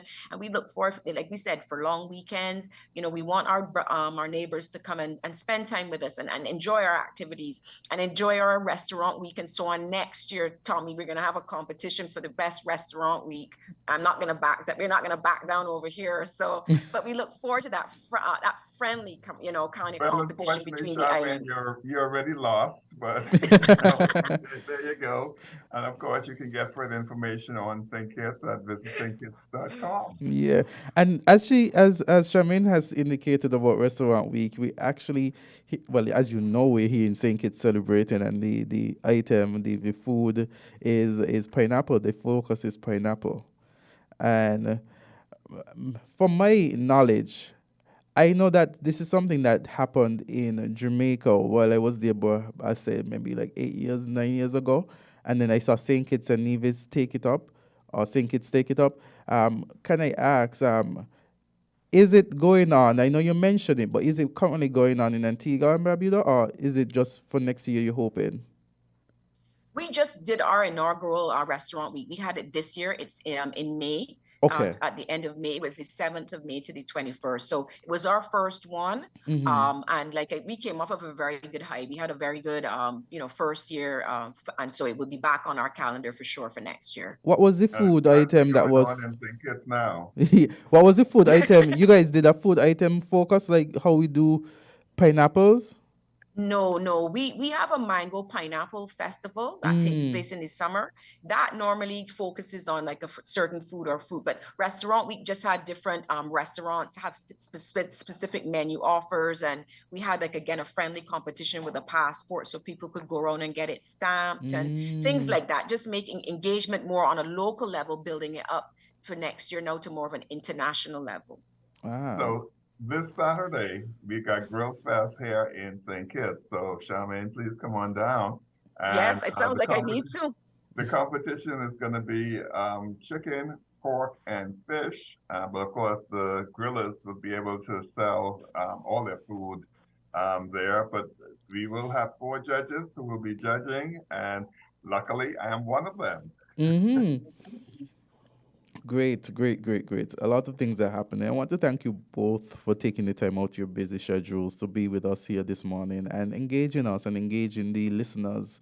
I'm sure we are all, having heard this discussion, so ready to welcome tourism even more, especially between the islands. Definitely, and thank you for the opportunity to promote St. Kitts, the new CAL flight between Antigua, St. Kitts, and Trinidad. And of course, join us on Saturday, 1 p.m. Frigate Bay Launch for Grill Fest. Yes. Thanks for having me this morning and allowing me to promote our carnival as well. Again, July 27th to August 8th. We look forward to welcoming that flight as well and seeing you here for Antigua's Carnival and beyond. Thanks so much again. Thank you so much, guys. And of course, anytime, just let us know yet again. Okay, all right, and sounds don't good. forget, visitstkids.com for further information. Okay, good. Okay, Have so a great day. Hey, you guys have a great day as well. It's Thank you. 9:30. It's 9:31. We Thank just you. heard from Ellison Tommy Thompson and Charmaine Spencer from Caribbean Airways. So that sounds good. So I think that augurs well for our the airlift problems we've been having for the past few years. Yes. Okay. So I think it's time. Let's take a little break. Yeah, I noticed one quick thing I noticed. I noticed she said, when you asked about if prices are going to go down, she said, well, not really, because the demand is there. Yeah. So that's a double-edged sword, isn't it? Yeah. Yeah, I know. And I erroneously was referring to Cal because on the poster I saw Cal on it, so I thought, but yeah. Yeah, I got with the program and understood after. Okay. All right, let's take a quick break.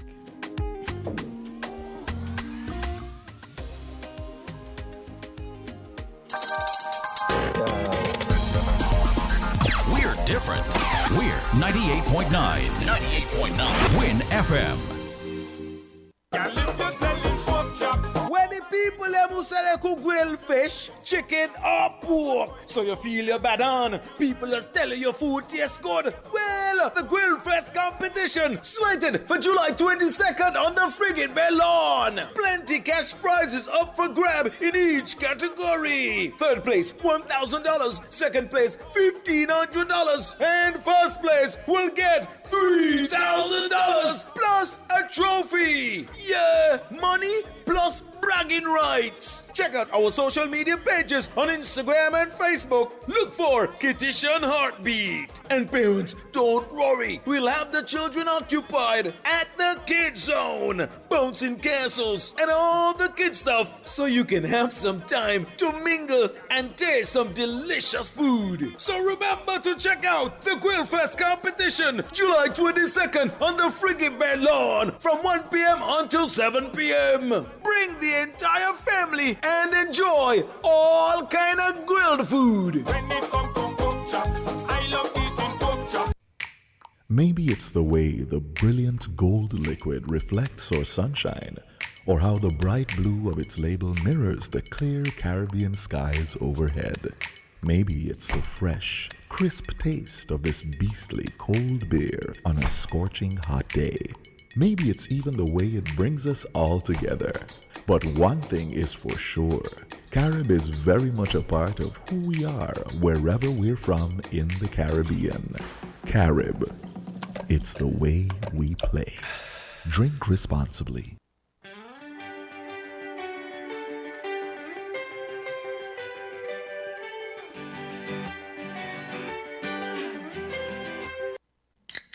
Fruta. Fruta full of vitamin thing. Real fruit juice, no full of vitamin. Pop open the goodness, just dive in. Fruta every night, fruta every morning. It's the amazing taste and quality in fruit juice you've come to know and love. Anytime, anywhere, any occasion. Fruta is your tastier, better, healthier choice. We got the vibes, fruta. Real, real nice, fruta. And for the families, remember to pick up the 1 liter.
Antigua Carnival 2023, the Caribbean's greatest summer festival. Join us from July 27th to August 8th for 13 days of pure music, mass, and creativity. Get ready for the iron and the brass, the soca and the sun, the sand and the sea, all in one. Antigua Carnival, where the magic happens. Be there July 27th to August 8th. Antigua Carnival is calling.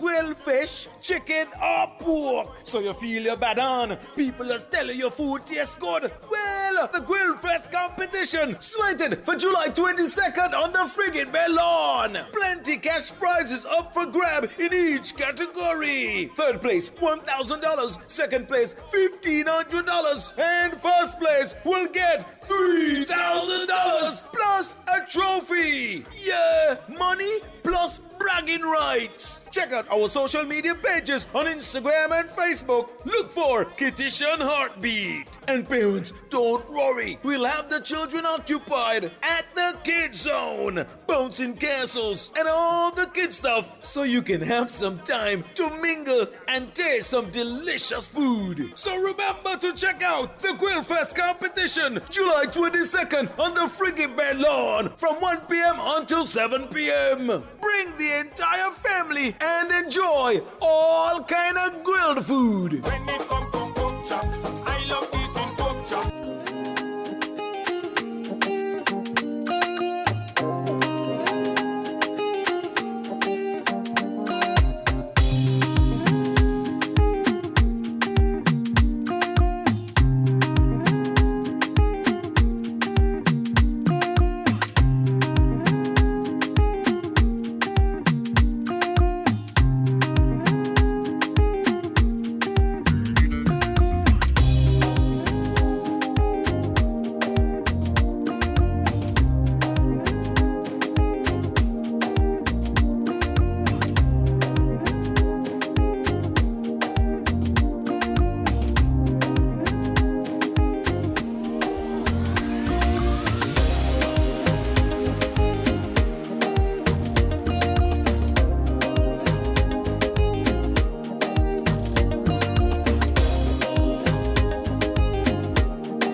Okay, so we are continuing here.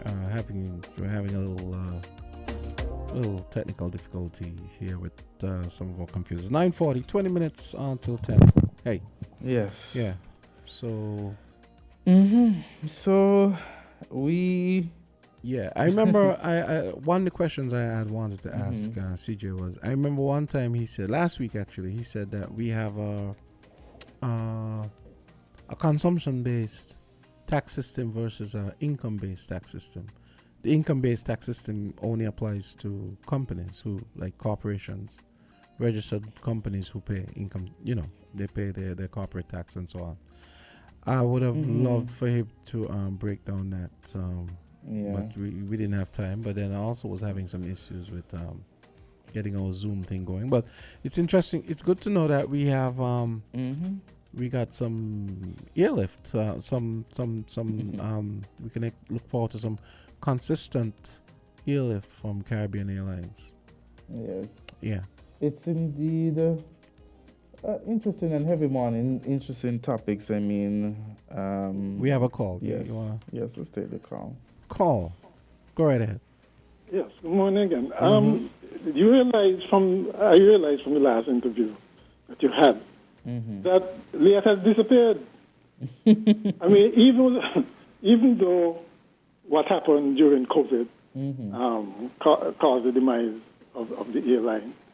Yes, it had been going through struggles from before, but I really didn't expect it to just disappear off the scene. you know, and because really and truly, what Cal and Inter-Caribbean and others are doing, they have virtually replaced Liat. Mm-hmm. And whether that is going to be a good thing or a bad thing, I'm not sure. Because despite what was said, I suspect that if the routes become flooded with available seats, that's going to put pressure on prices to go down. And what will most likely happen is that we may go back to some airlines being out of business again, right? Without a subsidy from the government to keep reliable services and keep the airlines flying. I don't see how we can survive on the present structure. I mean, just open it out to all competition. That I don't think that's going to work. You're going to have some winners, but you're going to have losers as well. You know, so it's all well and good right now during summer when really and truly that's peak travel time in the Caribbean. But after summer is over, that's when we'll see where Bali goes, so to speak. You know, I'm hoping that some one of them actually succeed, but under the current structure where government seems so reluctant to abandon the taxes, I don't know that it's going to be a successful operating model. Okay, I still say, and they're going to be using a 72-seater. She said, that's a lot of seats. You know, when you take into account Inter-Caribbean as well. I don't know that we have the market for it, but I guess we'll see.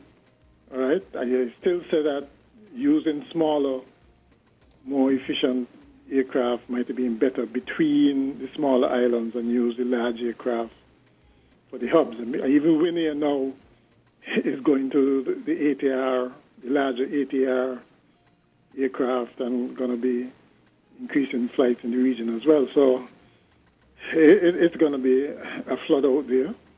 Let's hope it's not a massacre for some people. I just thought I'd make mention of that. But, you know, it's good to see that there's cooperation, too, because we know how Antigua virtually tried to resuscitate a dead horse, so to speak, with regards to Liat. But it seems as if the tourism department has come to the realization that got to look beyond Liat, and so looking at other ways. So all that, I guess, is good news, but we yet to see what the final result would be of all this. What do you call it? Chaos right now in the airline market. You know, everybody trying to feel their way. Everybody trying to get an advantage, and we'll see who comes out of this in the end. That's capitalism for you, and Mr. Warner. I know you put that. I know you didn't just say that word for saying its sake. Well, not just for saying its sake, but really and truly, you know, it's time the little guy get a break, man. You know, the big fellas look after themselves, whether in terms of the chamber or all the associations they have. They can hire the big shot lawyers, all the high-cost consultants and so on, and they look after their interests. It's a small guy who always gets squeezed, and they don't have unions to look after their interests. So who's going to do it? Governments these days seem more in collusion, regardless of what kind of government it is. Long ago, you used to say a Labour government would look after the interests of workers. I think a lot of labor governments, not just here, but generally speaking, a lot of labor governments now are in collusion with big business. You know, I guess they figure that, well, we can get more for the workers going that route than really lobbying for the small people. You know, but it's always the small guy that gets squeezed. And it's time to catch a break, I think, somehow, somewhere. So you're more of a socialist. Yeah, I tend to be more, my party generally is left of center. That's what I call it. I'm not, I wouldn't consider myself left, like, you know, the who will follow, let's say, the Cuban model or anything like that. Okay, because I believe in democracy more than anything else. Yes. It is what's going to save us from ourselves, right? I am not in any kind of benevolent dictatorship with anybody, because once you go the route of state power, dictatorship, it's very hard to reverse. At least if you stay in the middle, you know, if you don't like what's going on, you can change governments, but it's very hard to change a dictatorship without a kind of revolution or some kind of bloodletting, right? So yes, I'm left of center. I'd say left of center, because even though I realize, generally speaking, right-wing governments tend to be more efficient, yes, and more productive, but at what cost? You know, they are really the kind of rising tide lifts all boats. People. So you're more. So they look after the top guys. So you're more. Hoping that something will trickle down to the little guy, and that doesn't always work. You see, I mean, you say look after the top guys. I'm not in favor, because I don't want you to get the wrong way. In terms that government should only look after the top guys, or should look after the top guys. Of course, you know, government should look for all people and ensure that there is some, you know, stability within the economy and that everyone is able to survive. But when you look at the definition of capitalism, and you also look at socialism, you know, looking at the definition online, there's a definition that says that capitalism is based on individual initiative and favors market mechanisms over government intervention. Right. While socialism is based on government planning and limitations on private control of resources. You understand?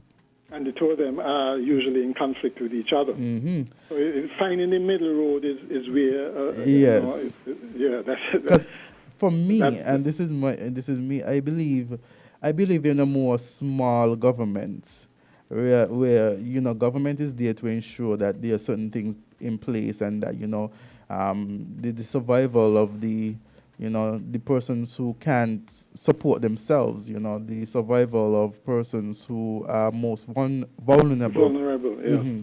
But I think you're still supposed to have that room for growth and productivity, where it is that persons are able to govern themselves in a way, you know, right. And their affairs. And I believe in a smaller government too, right? But the route we've been taken suggests that certainly in the St. Kitts Nevis context, we rely so much on government. Yeah, and that's the thing, and again, that's the thing. Persons rely heavily on government, so and that is why sometimes I feel that the politics is as it is, because.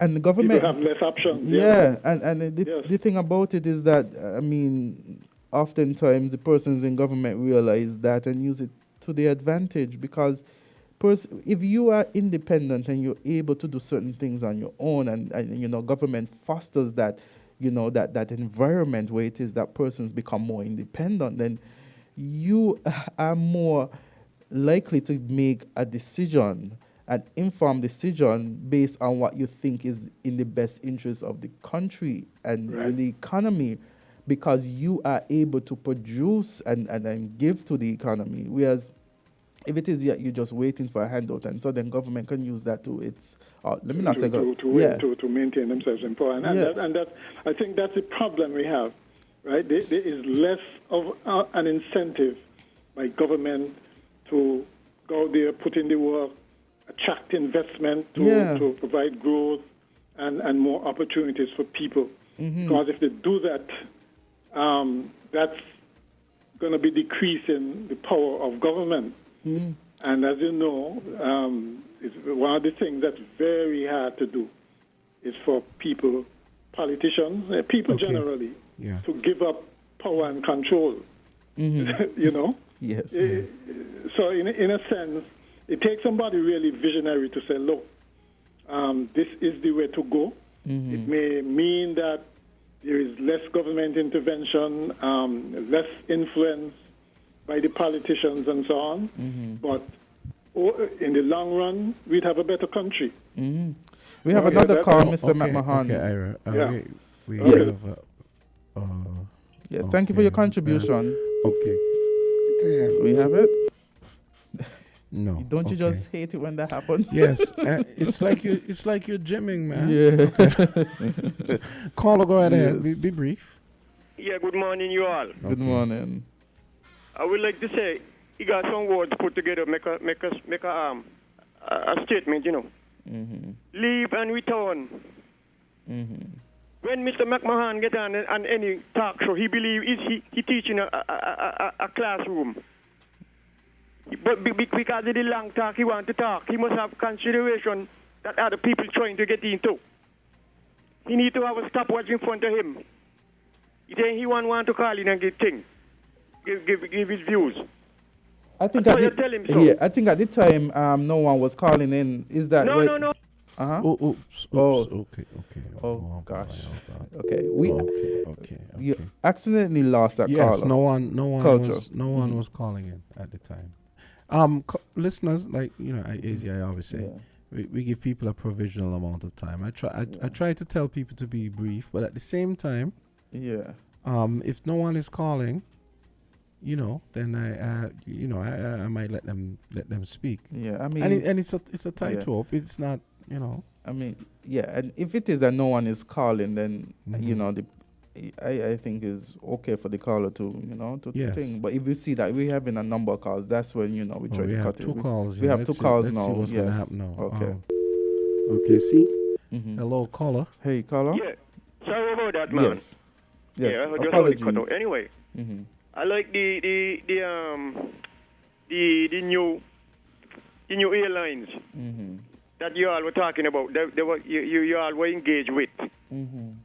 Something is better than nothing. Well, we were engaged with the Antigua and Barbuda Tourism Authority and also the St. Kitts Tourism Authority, and they are promoting the airlift between St. Kitts and Nevis and Antigua and Barbuda through Caribbean Airlines. Right. Well, like I said, something is better than nothing. But like Mr. McMahon said it, I agree with him with one thing he said. He think a smaller airline would have served a better purpose between these islands rather than a 72-seater one time. Because if they don't get all 72 seats pulled out, they can consider that it doesn't worth the while.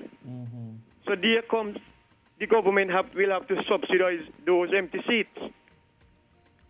And like every other thing, when some people started a business, like for instance baking bread to sell to the public, they put in all the nice ingredients in the bread to attract customers. And when they realize that they got all the customers, they start to bake the bread in a way and tell you, take that. So I hope the airline don't come down to that. When they realize, well, okay, they got the travelers them, then they jack up the price, and then we have to back off again. The only person I think around here could bring their own airlines and keep the fare down to a reasonable reach of the people is Alan Stanford. Because he had an airline, and then we all know the reason why his airline and he is not in existence around here. But I wish them good luck. And I'm glad if they could fit in. Really has dropped the ball, and the prices could be lower than Leot. Leon. Thank you, guys. Yes, thank you.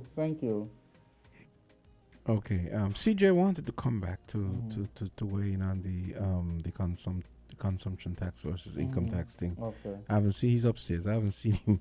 I haven't seen him come back yet. I don't know what's going on. We have 3 minutes left. Yeah. So. Yeah.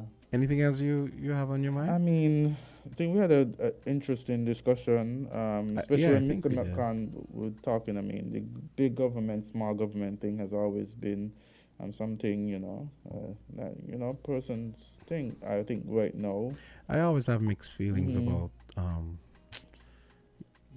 know you're more of a you're more of the consumptive route than the income route, right? Yes.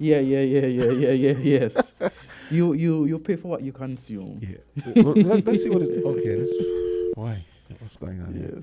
Hello, caller. Good morning. I just get in 2 minutes. Good morning. How are you doing? Okay. Please be brief. Please be brief. Yes, brief. My concern to the point. Yes. I think that you dig down to the back. You have enough more space there. And to going down there by West Rambo, the building no hospital down there. I don't know who advising them. They can't drive. They drive anything. My big stone, my big rock and all over the hill. Dr. Joyce, we put you there, so listen to me. Somebody want big money about the architect and the plan. And here the plan done. Okay, all right. Done. You better listen to the smaller man. That's what make the country can't go right, because of this stupidness. Somebody want to listen to the people. Thank you, Carla, for your contribution. Okay, so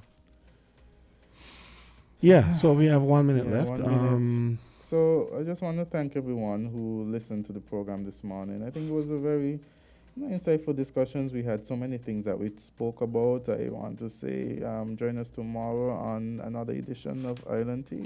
Yes, Island Tea will return tomorrow, and with its share of challenges, experiences, technical and otherwise. Yeah. Yes. Okay. So I hope you have a great day, and that goes for the listeners as well.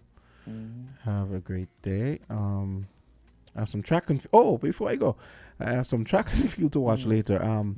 You know who Shelly Ann Fraser Price is? Of course. Okay. Of course. Right. But she's doing her first race. Well, her first 100 meter race of the season today. It's gonna be in Switzerland. Oh, nice. So I'm looking to see what she's gonna run. She ran the 200 meters. I know you're not into this stuff. So you were like, what is he talking about? I know. I look because of the Jamaican and the Caribbean and so and the dominance in the track and field. I pay attention to it, man. Yeah, it's hard not to. Okay, CJ's here. He really wants to talk on this thing. So go ahead. Let's yes. The phrase "he really wants to talk" makes it sound as if he thinks what he has to say is important. That is not true, Mr. Hamster. One just doesn't mind sharing one's thoughts. He doesn't really want to talk. No, this discussion some days ago was about the fact that on St. Kitts Nevis, our primary taxation system is one based on consumption, not one based on income. And so the people at the bottom of the income level pay a larger portion of their income in taxes than the people at the higher end, because someone who earns $10,000 a month, a box of cornflakes for them is the same as someone who earns $300 per week, who earns $1,200, $1,500 per month. And that box of cornflakes takes up a much larger portion of their income. Whereas if one had a tax-based system, income-based system, income-based systems are that the people at the lowest end tend to be free of income, exempt from income tax. And the higher you go up the income level, the larger the percentage. So let's say at rate of someone earning $30,000, the income tax rate may be 10%. But someone earning $60,000, the income tax rate may be 18%. Someone earning $120,000, the income tax rate may be 25%. And so the idea is to have a less of a burden for the lower income person. But with our system whereby taxes are based on our largest source of income taxation is on goods and services. So everyone pays 17% VAT, no matter what your income level is. Everyone pays the duties on goods that come into St. Kitts. If you use water, everyone pays the same rate. Everyone pays the same rate for electricity. Everyone pays the same rate for a death certificate, regardless of your income level. And so our consumption-based system has a disadvantage in that it, I won't say penalizes, but it is a greater burden on the lower income people than on the higher income people. Now, the argument on the other way around is that because people prefer to, in their mind, pay less tax by saying you can take home your money and do what you want with it, is a great incentive to the consumer. Of course, they choose not to remember that when they buy something in the store that costs $5, at least 75 cents of that $5 is going to the state in the form of tax. You buy something for $10, $1.50 of that $10 goes to the state in the form of VAT. And so these are things that we don't consider. Which is the better? The consumption-based system is better in that it is more certain. You cannot avoid paying your VAT. The income-based system is primarily voluntary. The inland revenue has to believe you when you say, I only worked for $20,000 last year. And also, the self-employed have an advantage over the employed, because the employed person, the boss says, look, I paid him $300 a week. The self-employed person is on their trust to say, I only work for $800 a week. They may have been working for $1,000, but they choose to report $800. And so those are some of the differences. St. Kitts Nevis, we are unlikely to go back to an income tax-based system because it will be politically untenable. The party that abolished income tax won't do it, and the party that was that was against it won't do it. But we must remember, we have income tax in St. Kitts. It is called the social levy. Mm-hmm. Everyone pays a 3.5% social levy, and the higher up you go up the level, you pay a higher rate of social levy when you earn over a certain amount. Okay, mm-hmm. So we already have income tax. It's just that it is disguised. Mm-hmm. Yeah. It is not called that, but that is what it is effectively. It's income tax. Good. As you rightfully say, as you go higher, you pay more. Yeah. Mm-hmm. Yeah. Okay. Is a disguise? Yes.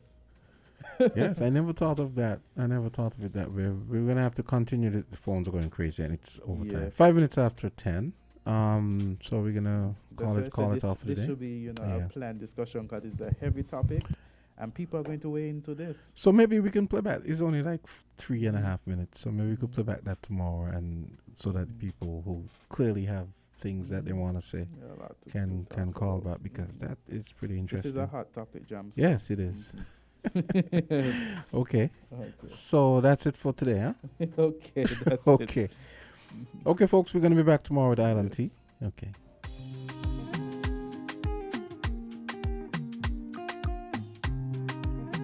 We're different. We're 98.9. 98.9. Win FM. Hey kids, drink healthy. Reduce sugar chubby with the same great taste. Lots of magic fruity flavors, drink the more healthy way. It tastes so yummy, chubby, chubby, chubby. 25% less sugar chubby. Be active, be healthy, drink lots of chubby. Kicking, football, playing cricket, having fun in the sun. It's chubby. Reduced sugar chubby keeps you cool and refreshed. It tastes so yummy, chubby, chubby, chubby. 25% less sugar chubby. Jumping rope, running races, have fun. It tastes so yummy, chubby. Drink the more healthy way. So who you left the kids with tonight? Nobody. They're big enough to take care of themselves. Girl, you mad? Junior only 7 years old. And suppose something happened to the baby while you're out here? My mother was leaving me home by myself since I'm 5. He can handle it. Nothing gonna happen. This don't feel right. Call and check on them. Look, I I work hard all week. I deserve this break. Besides, they're good. Hello? Leaving underage children at home by themselves is child neglect. Need support? See if another family member or a trusted neighbor can help. This message brought to you by UNICEF, UKAID, Crime Stoppers, and this station. Riddle this, riddle that. Horseman's Furniture and Appliances and Ashley Furniture Home Store is again giving away hundreds of thousands of dollars in cashback for free groceries with every hire purchase. Will be given back this coupon season. Happening now. Hundreds of thousands of dollars in cashback coupon to all our hire purchase customers this coupon season. Starting now until December 2023. You get absolutely free groceries with every hire purchase at our Horseman's Furniture and Appliances stores on St. Kitts Nevis and our Ashley Home Store on St. Kitts. So riddle this. Where can you get quality furniture and appliances at great prices with a flexible FlexPlay plan and with absolutely free groceries with every hire purchase? Riddle that. Cashback at Horseman's Furniture and Appliances on St. Kitts Nevis and our Ashley Home Store on St. Kitts. Riddle this, riddle that. Horseman's Furniture and Appliances and Ashley Furniture Home Store is giving you over $250,000 in cashback and a chance to win free groceries for a year. Riddle that cashback. Terms and conditions apply. See store for details.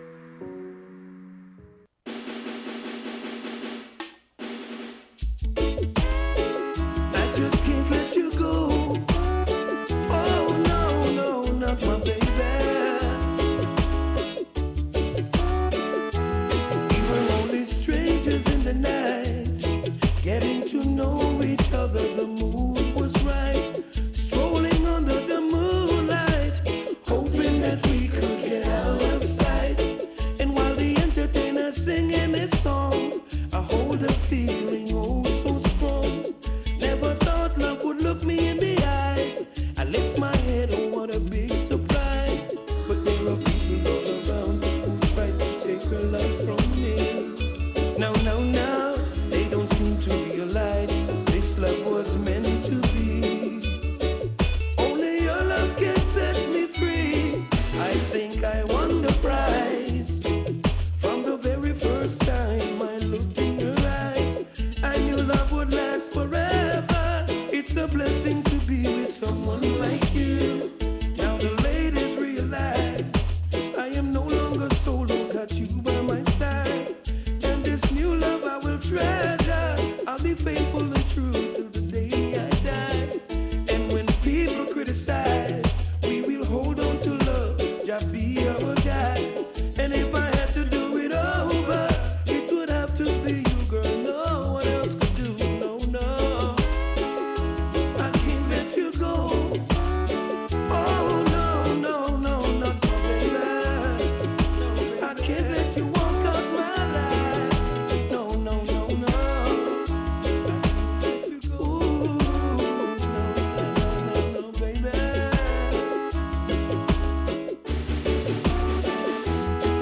Now they can't understand how could she be in love with someone like me. But they don't seem to realize that this love was meant to be. Only your love can set me free. We were just strangers in the night, getting to know each other. The mood was right, strolling under the moonlight, hoping that we could get out of sight. And while the entertainer's singing his song, I hold a feeling oh so strong. I never thought love would look me in the eyes. I lift my head, oh what a big surprise. I may have won the prize. From the very first time I looked in her eyes,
if I don't see you today, I hope I see you tomorrow. Girl, I've gotta let you know how I feel. This love is real, and I don't wanna fool myself. No, it belongs to you and no one else. You're always on my mind. You're always on my mind. You're always on my mind. Girl, you're on my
From the South, 98.9. Win FM. Everybody beware, you better prepare. Disaster can happen anytime, anywhere. Everybody beware, you better prepare. Disaster can happen anytime, anywhere. How do I prepare a disaster plan? Step 1. Learn as much as you can. The first step is research. Do not wait until a disaster is coming to find important information. This step is incredibly important for your plan. Here are some things you should find out. What hazards are you exposed to? Do you live near the ocean or any rivers? Are you near to a volcano? The type of hazard you're exposed to will determine the way you prepare yourself. Find out about disaster plans at your child's school and at your workplace. Are there persons with disabilities in your family? Do you know how to help them? What about your pets? Do you have a plan for them? For more information, visit nima.kn or log on to Nima SKN on Facebook. Everybody beware, you better prepare. Disaster can happen anytime, anywhere. Everybody beware.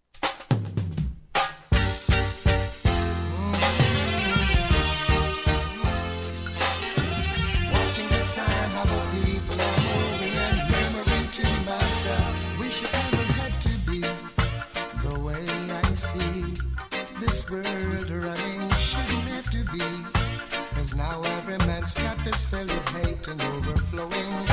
Father, I know things are going wrong, yeah. It's wickeder than before. We really check so we could have run things, but it not look so anymore, no. Come down, Father, come down. Come down, Father, come down.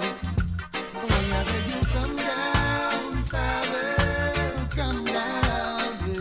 Hey, come down, Father, beg you, come down. In my heart, I know that you won't let your chosen people suffer. I know you'll never let us down. No, no, no, no. Many times I could have picked up a gun, I could have go out the street and play big gun. That's no fun, no. Sure ain't no fun, oh no. 'Cause I think what would happen if the other man thinks the same? Then bullets fall like rain. It's no fun, no. No, it's no fun. Oh, I see greed and I see selfishness. Every man is for himself. Only you can talk to them, Father. listen to no one else, no. Come down, Father, come down. I beg you, come down, Father, come down, Lord. Talk to the hearts of those responsible. Let them know their actions are despicable. Remind them that it's you who wear the crown. Come down, Father, come down, yes. I beg you, come down, Father, come down. Oh, come down, Father, come down, yes. Come down, Father, come down,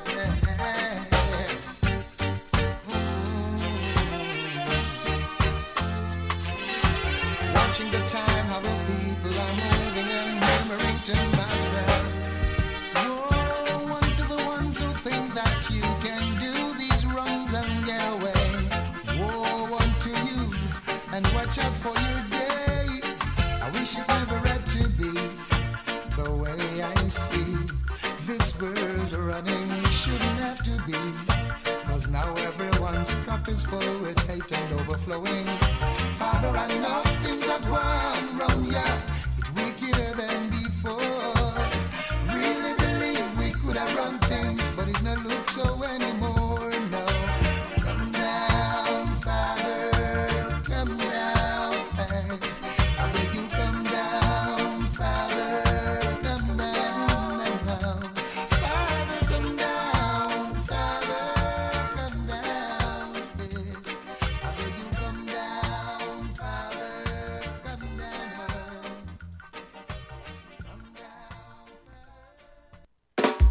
Yeah, no, baby, it's just my nature. You see me busy on the run. Remember that you started out as friends having fun. A house is not a home. That's true. A house is just a house. Any man can build a house. Not every man can make a home. For real. You keep telling me we're gonna make a home, but every time I look around, I'm always alone. You keep telling me we're gonna make a home, but every time I look around, I'm always alone. A house is not a home. A house is just a house. Any man can build a house. Not every man can make a home. A house is not a home. A house is just a house. Any man can build a house. Not every man can make a home. You gotta treat me better if we're gonna stay together. Every time I look around, stare in your face, I see that big broad frown. Can't take to be alone or be chasing stones when I know I got my diamond at home. My responsibility is to keep you secure. Let's start from scratch if you don't feel good no more. Me give you one my loving with a big bones around. Baby, you can have a piece to my door. Whoa, yeah. A house is not a home. That's true. A house is just a house. What's the use of being together if there's no time for each other? A man shall leave his mother. A woman shall leave her home. The two should be together, and they should never feel alone. You keep telling me we're gonna make a home, but every time I look around, I'm always alone. A house is not a home. A house is just a house. Any man can build a house. Not every man can make a home. A house is not a home. A house is just a house. Any man can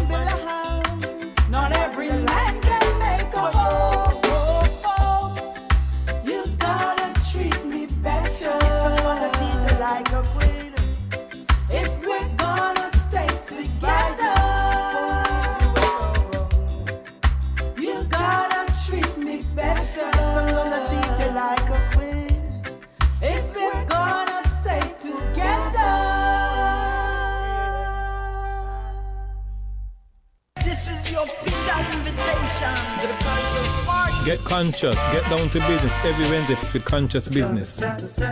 Join the Conscious Musical Reasoning with Selector Highest, Strictly Positive and Conscious Music and Conscious Business on WinFM 98.9, winfm.com. Vibes include Business Education Corner, Business Quote of the Day, Agriculture Time, and Mama Love Chat of the Day. Mama, I don't ever want to see you cry. Conscious Business is brought to you by Like New Steam Cleaning. You too can get exposure and awareness for your business when you call WinFM's sales department to advertise here. Conscious Business is positive growth.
Phil and Lil. And with one wish, Blink grant you one trip. When we go on this adventure, who you wanna come with? See, you're my little brother that I'll come get, run with, but it got to be done quick. Yo, Chucky is scared, and Tommy is sad, and Finn and Lil missing your mommy and dad. So pick a time and date and a place, and I guarantee you that we all get home safe. Take me, baby.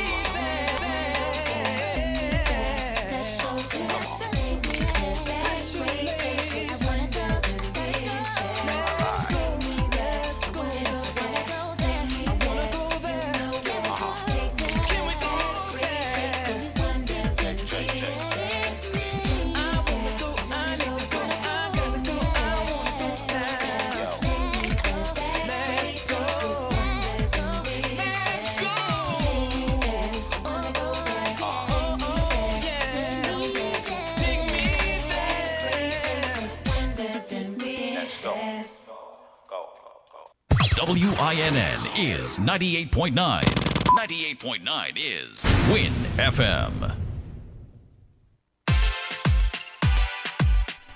The climate change crisis is already making millions of people sick and jeopardizing lives. But for us in the Caribbean, young people are among the most vulnerable. Our future is at risk. Taking action now can lead to huge health benefits. The I Deserve a Better Climate for My Health campaign will spotlight real issues from real young people in the Caribbean and give youths a platform to contribute to the solutions for climate change and health. You are not too young to inspire climate and health action.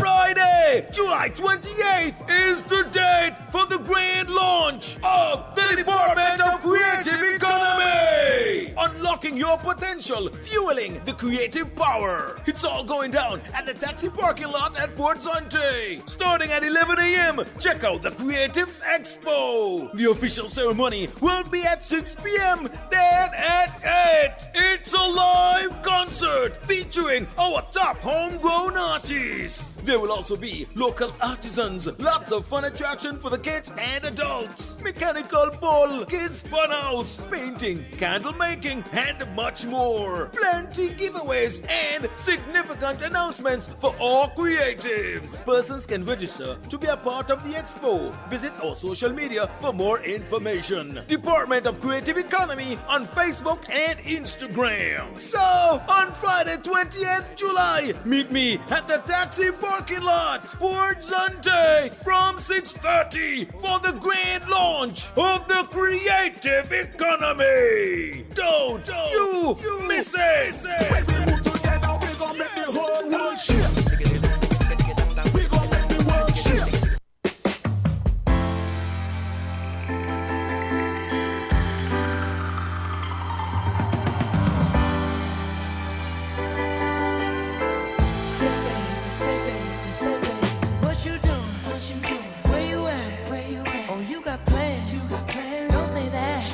I'm sipping wine in a robe.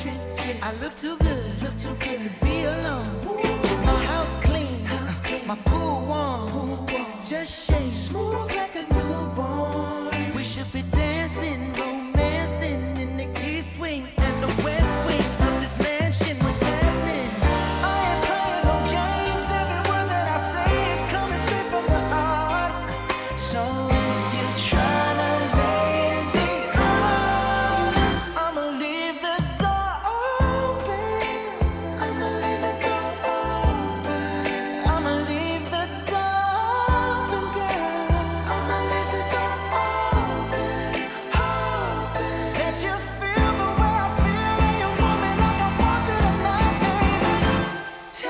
you're coming through.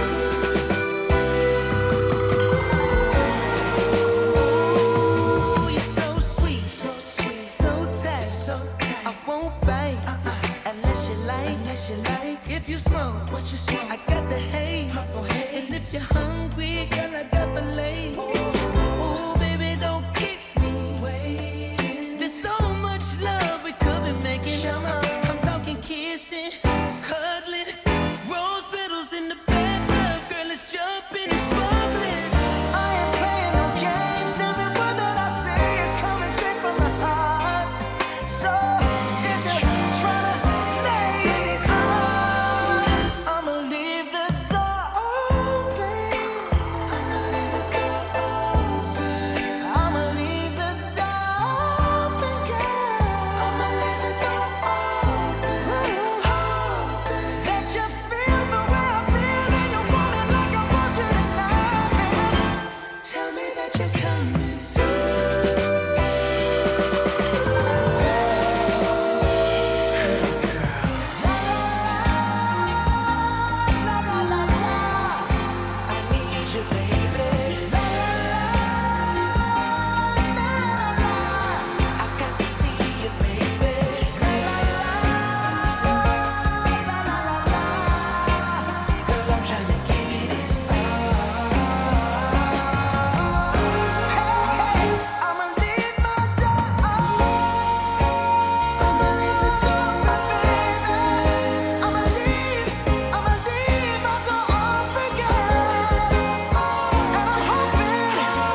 na na na.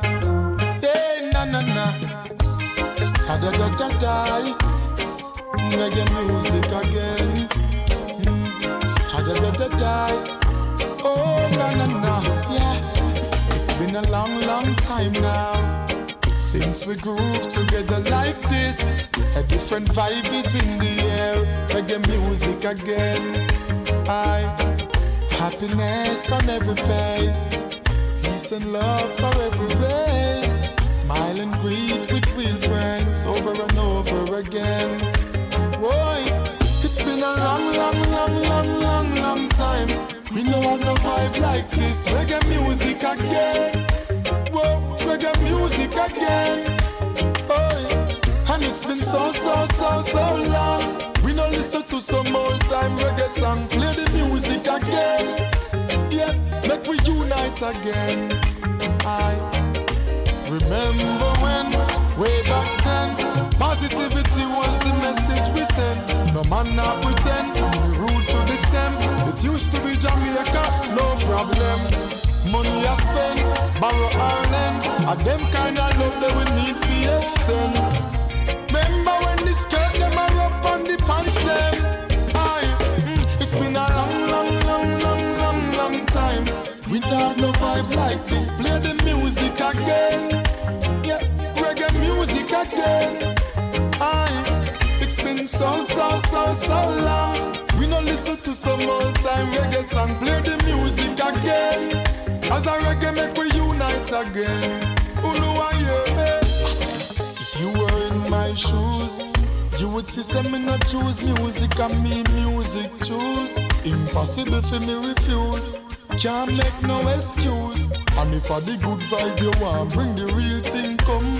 Reggae music live and can't done, so make it play for the rest of my days. Boy, it's been a long, long, long, long, long, long time. We don't have no vibe like this. Reggae music again. Reggae music again. Oh, it's been so, so, so, so long. We don't listen to some old time reggae song. Play the music again. Yeah, I make we unite again. I remember when, way back then, positivity was the message we sent. No man not pretend, the root to the stem.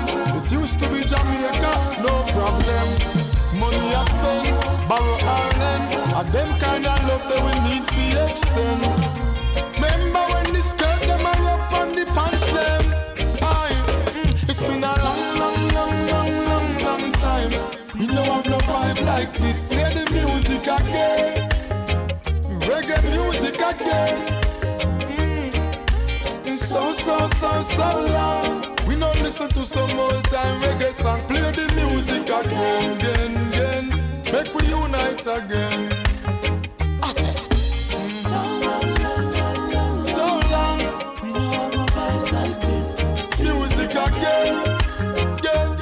Music again. Unite again. So, so, so, so long. So long. Reggae music again. One drop again. Yeah. Combining us a long time. Real vibe. One drop vibe. Combining us a long time. Combine.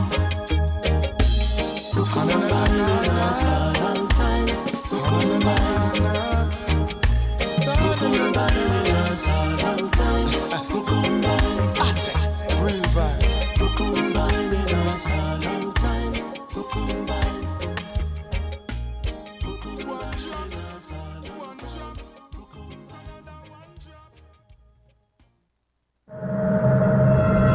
Buildings damaged by an earthquake are dangerous. This is not the time for sightseeing.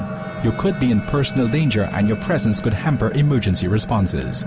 Also, stay away from areas prone to landslides, low-lying coastal areas, lakes and streams that lead to the ocean. Do not head for the coast until local authorities tell you that the danger of a tsunami has passed. Curiosity can kill. This message is sponsored by the Australian Government, AusAid, and produced by NEMA in collaboration with WINNFM.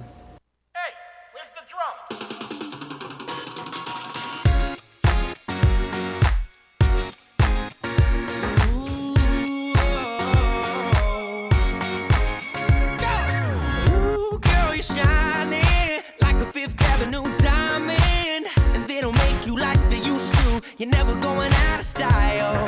Ooh, pretty baby, this world might have gone crazy. The way you save me, who could blame me when I just wanna make you smile? I wanna throw you like Michael, I wanna kiss you like Prince. Let's get it on like Marvin Gaye, like Hathaway. Write a song for you like this. You're over my head, I'm out of my mind, thinking I was born in the wrong time. One of a kind, living in a world gone plastic. Baby, you're so classic. Baby, you're so classic. Baby, you're so classic. 4,000 roses, anything for you to notice. All the way to serenade you, doing it's not style. I'ma pick you up in a Cadillac like a gentleman, bring it glamour back, keep it real to real in the way I feel. I could walk you down the aisle. I wanna do you like Michael, I wanna kiss you like Prince. Let's get it on like Marvin Gaye, like Hathaway. Write a song for you like this. You're over my head, I'm out of my mind, thinking I was wrong in the wrong time. It's like I rewind, everything is so throwback-ish. I kinda like it how you're out of my league. Old school chic, like a movie star from a silver screen. You're one of a kind, living in a world gone plastic. Baby, you're so classic. Baby, you're so classic. Baby, you're so classic. Baby, you're class and baby, you're sick. I never met a girl like you ever till we met. A star in the 40s, centerfold in the 50s. Got me tripping out like 60s. Hippies, queen of the discotheque. A 70s dream and an 80s best. Hepburn, Beyonce, Marilyn, Massive. Girl, your times just so classy. Over my head, I'm out of my mind, thinking I was wrong in the wrong time. It's love on rewind, everything was so throwback-ish. I kinda like it how you're out of my league. Old school chic, like a movie star from the silver screen. You're one of a kind, living in a world gone plastic. Baby, you're so classic. Baby, you're so classic. Baby, you're so classic.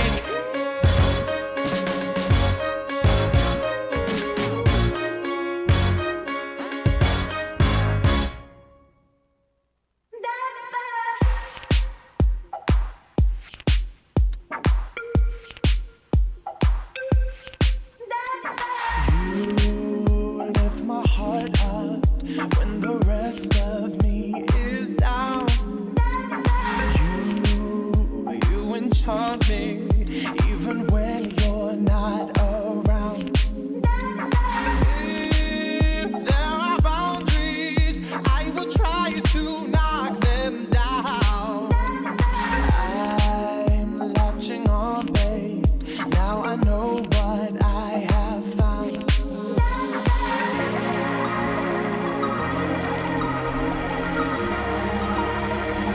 I feel we're close enough. I wanna lock in your love. I think we're close enough. Could I lock in your love? I got you in my space. I won't let go of you. Got you shackled in my embrace. I'm latching onto you. Now I've got you in my space. I won't let go of you. Got you shackled in my embrace. I'm latching onto you.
98.9. 98.9. Win FM.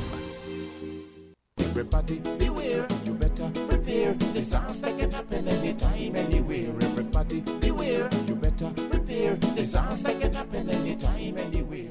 Natural hazards and disasters are all around us. They can affect us by day or by night, when we're at work and even at play. Tell me, would you know what to do if the earth starts to quake or the mountains erupt? Well, the best thing to do is to educate yourself on what to do before, during, and after. Your local disaster office can help you with that. Do you have a family plan? If not, please get one. It can save your life and lives of those you love. Community resilience starts with you and me, so do your part to ensure safety. Everybody beware, you better prepare. Disaster can happen anytime, anywhere. Everybody beware, you better prepare. Disaster can happen anytime, anywhere. Everybody beware, you better prepare. Maybe it's the way the brilliant gold liquid reflects our sunshine, or how the bright blue of its label mirrors the clear Caribbean skies overhead. Maybe it's the fresh, crisp taste of this beastly cold beer on a scorching hot day. Maybe it's even the way it brings us all together. But one thing is for sure, Carib is very much a part of who we are wherever we're from in the Caribbean.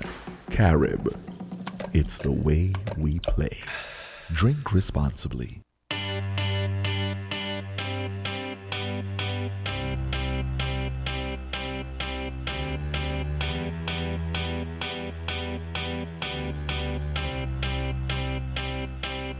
I got a feeling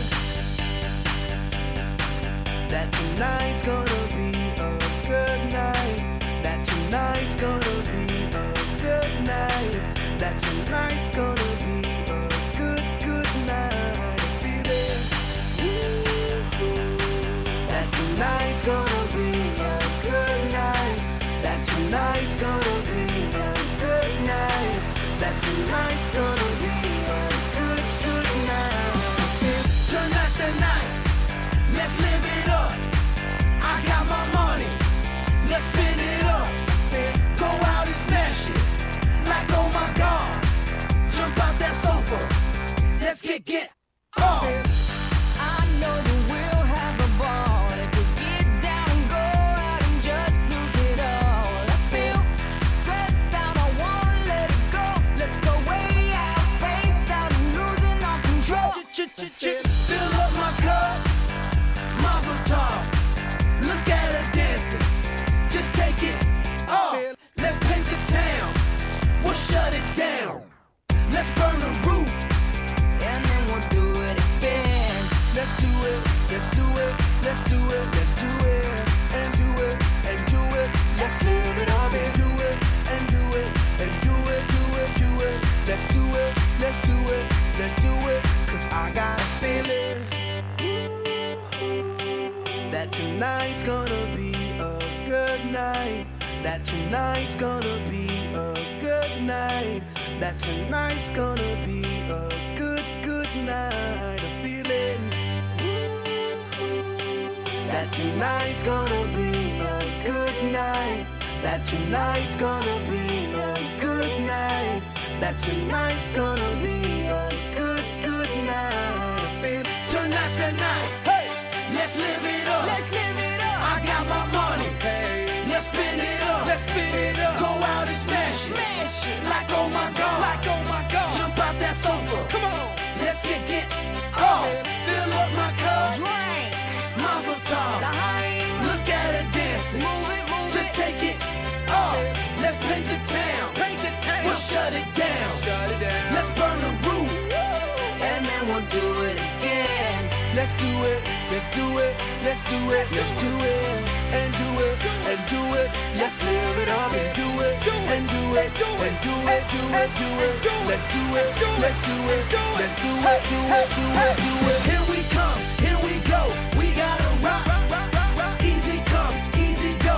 Now we on top, feel the shot, body rock, rock it, don't stop. Round and round, up and down, around the clock. Monday, Tuesday, Wednesday, and Thursday, Friday, Saturday.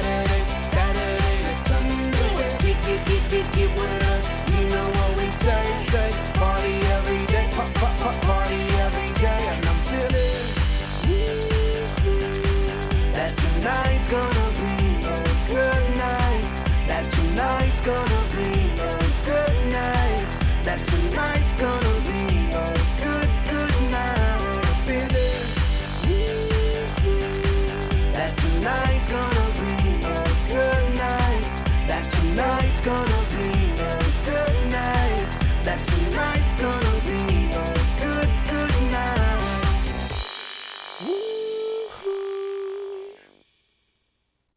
I was blown away. What could I say?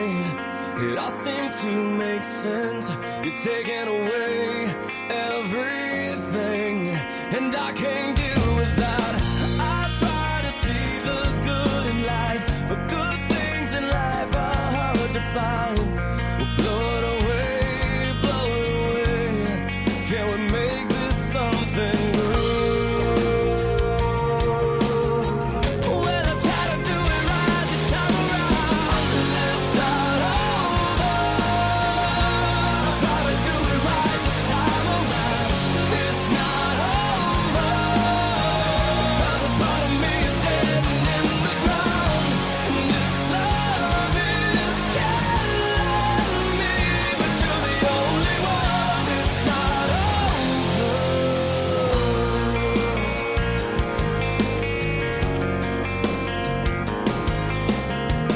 Taking all I could take, and I cannot wait. We're wasting too much time being strong, holding on. Can't let it bring us down. My life with you means everything, so I won't give up that easily. I'll blow it away, blow it away. Can we make this something good? 'Cause it's all misunderstood. Well, I try to do it right this time around. Let's start over. I try to do it right this time around. It's not over. 'Cause a part of me is dead and in the ground. This love is killing me, but you're the only one. It's not over.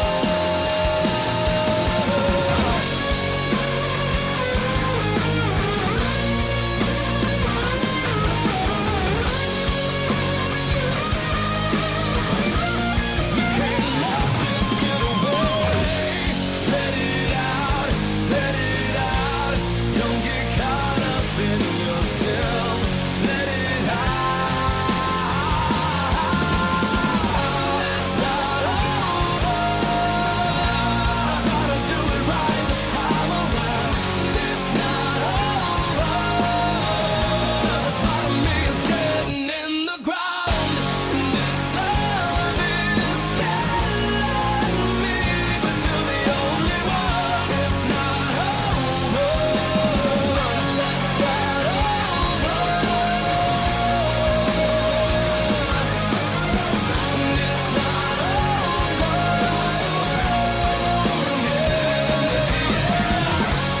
This love is killing me, but you're the only one. It's not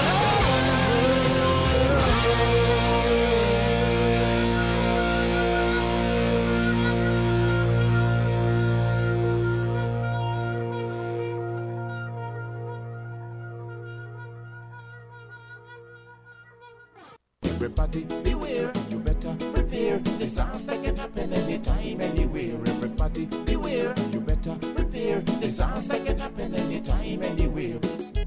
Why prepare a disaster plan? The Caribbean is vulnerable to the effects of many hazards. We're directly in the path of hurricanes, earthquakes, and tsunamis. Many of us live with volcanoes at our back doors. This doesn't mean that we should live in constant fear, nor does it mean we should be too relaxed. Instead, we should prepare ourselves so that when disaster does strike, we will reduce the damage it can do to us. For more information, contact NEMA at 466-5100.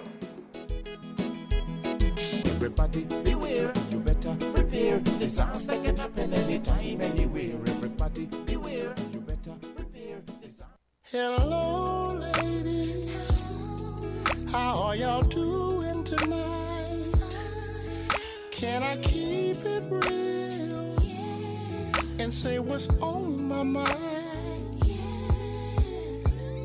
There you are in that chair, waiting for me to take you there, to break it down and sing to you and make you feel these words are true. By who's gonna be the lucky one who wants me to spend some money on them and have some fun? Tell me, I choose you.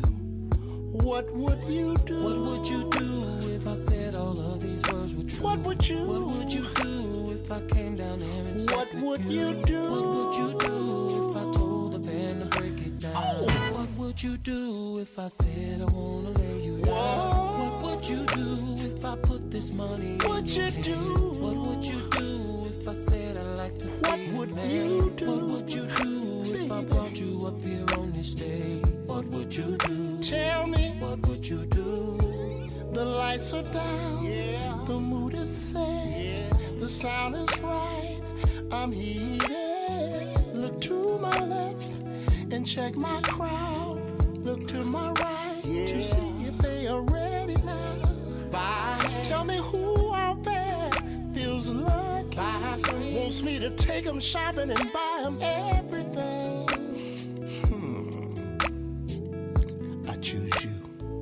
Now what would you do? What would you do if I said all of these words were true? What would you do? What would you do if I came down there and sat with you? What would you do if I told the band to break it down? What would you do if I said I wanna lay you down? What would you do if I put this money in your hand? What would you do if I said I'd like to be your man? What would you do if I brought you up here right on this up stage? here? What would you do? What if I got you? Your hair done, nails done, yes I will. Toes done, and bank account. I'll even take you shopping. Girl will eat good. You'll have your own car and credit card. What would you do? What would you do, baby? If I said all of these what words were would true? you do? What would you do if I came down there and sat with what you? Would you what do? Would you do if I told the band to break it down? What would you do if I said I gotta know, I've gotta know. What would you do if I put this money right in your hand? What would you do if I said girl, what would you do? What would you do if I brought you up here on this stage? On this what stage? Would you do? What would you do? Ladies, it's showtime. What would you do if I said all of these words? Sit back and what would you do if I came down there and sat with I'm about you? to make what would you do mine? if I told the band to break it down? What would you do if I said I wanna lay you down? I wanna know. I wanna know. I wanna know. I wanna know. I wanna know. I wanna know. I wanna know. What would you do?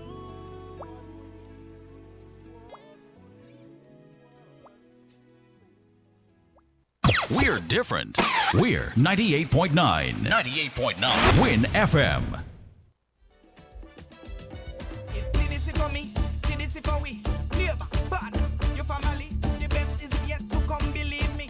Moving forward, moving with. Hey, Candisie serve the nation with the best customer experience. Candisie, you are the one for we. Happy anniversary. Together we succeed, building on strong community, pressing onward to one destiny. One love, one family. Together we succeed. Let the whole world see. Yes, this is 50. Basta! We run things, things are on we. Basta! Basta! Living color, do it differently. Basta!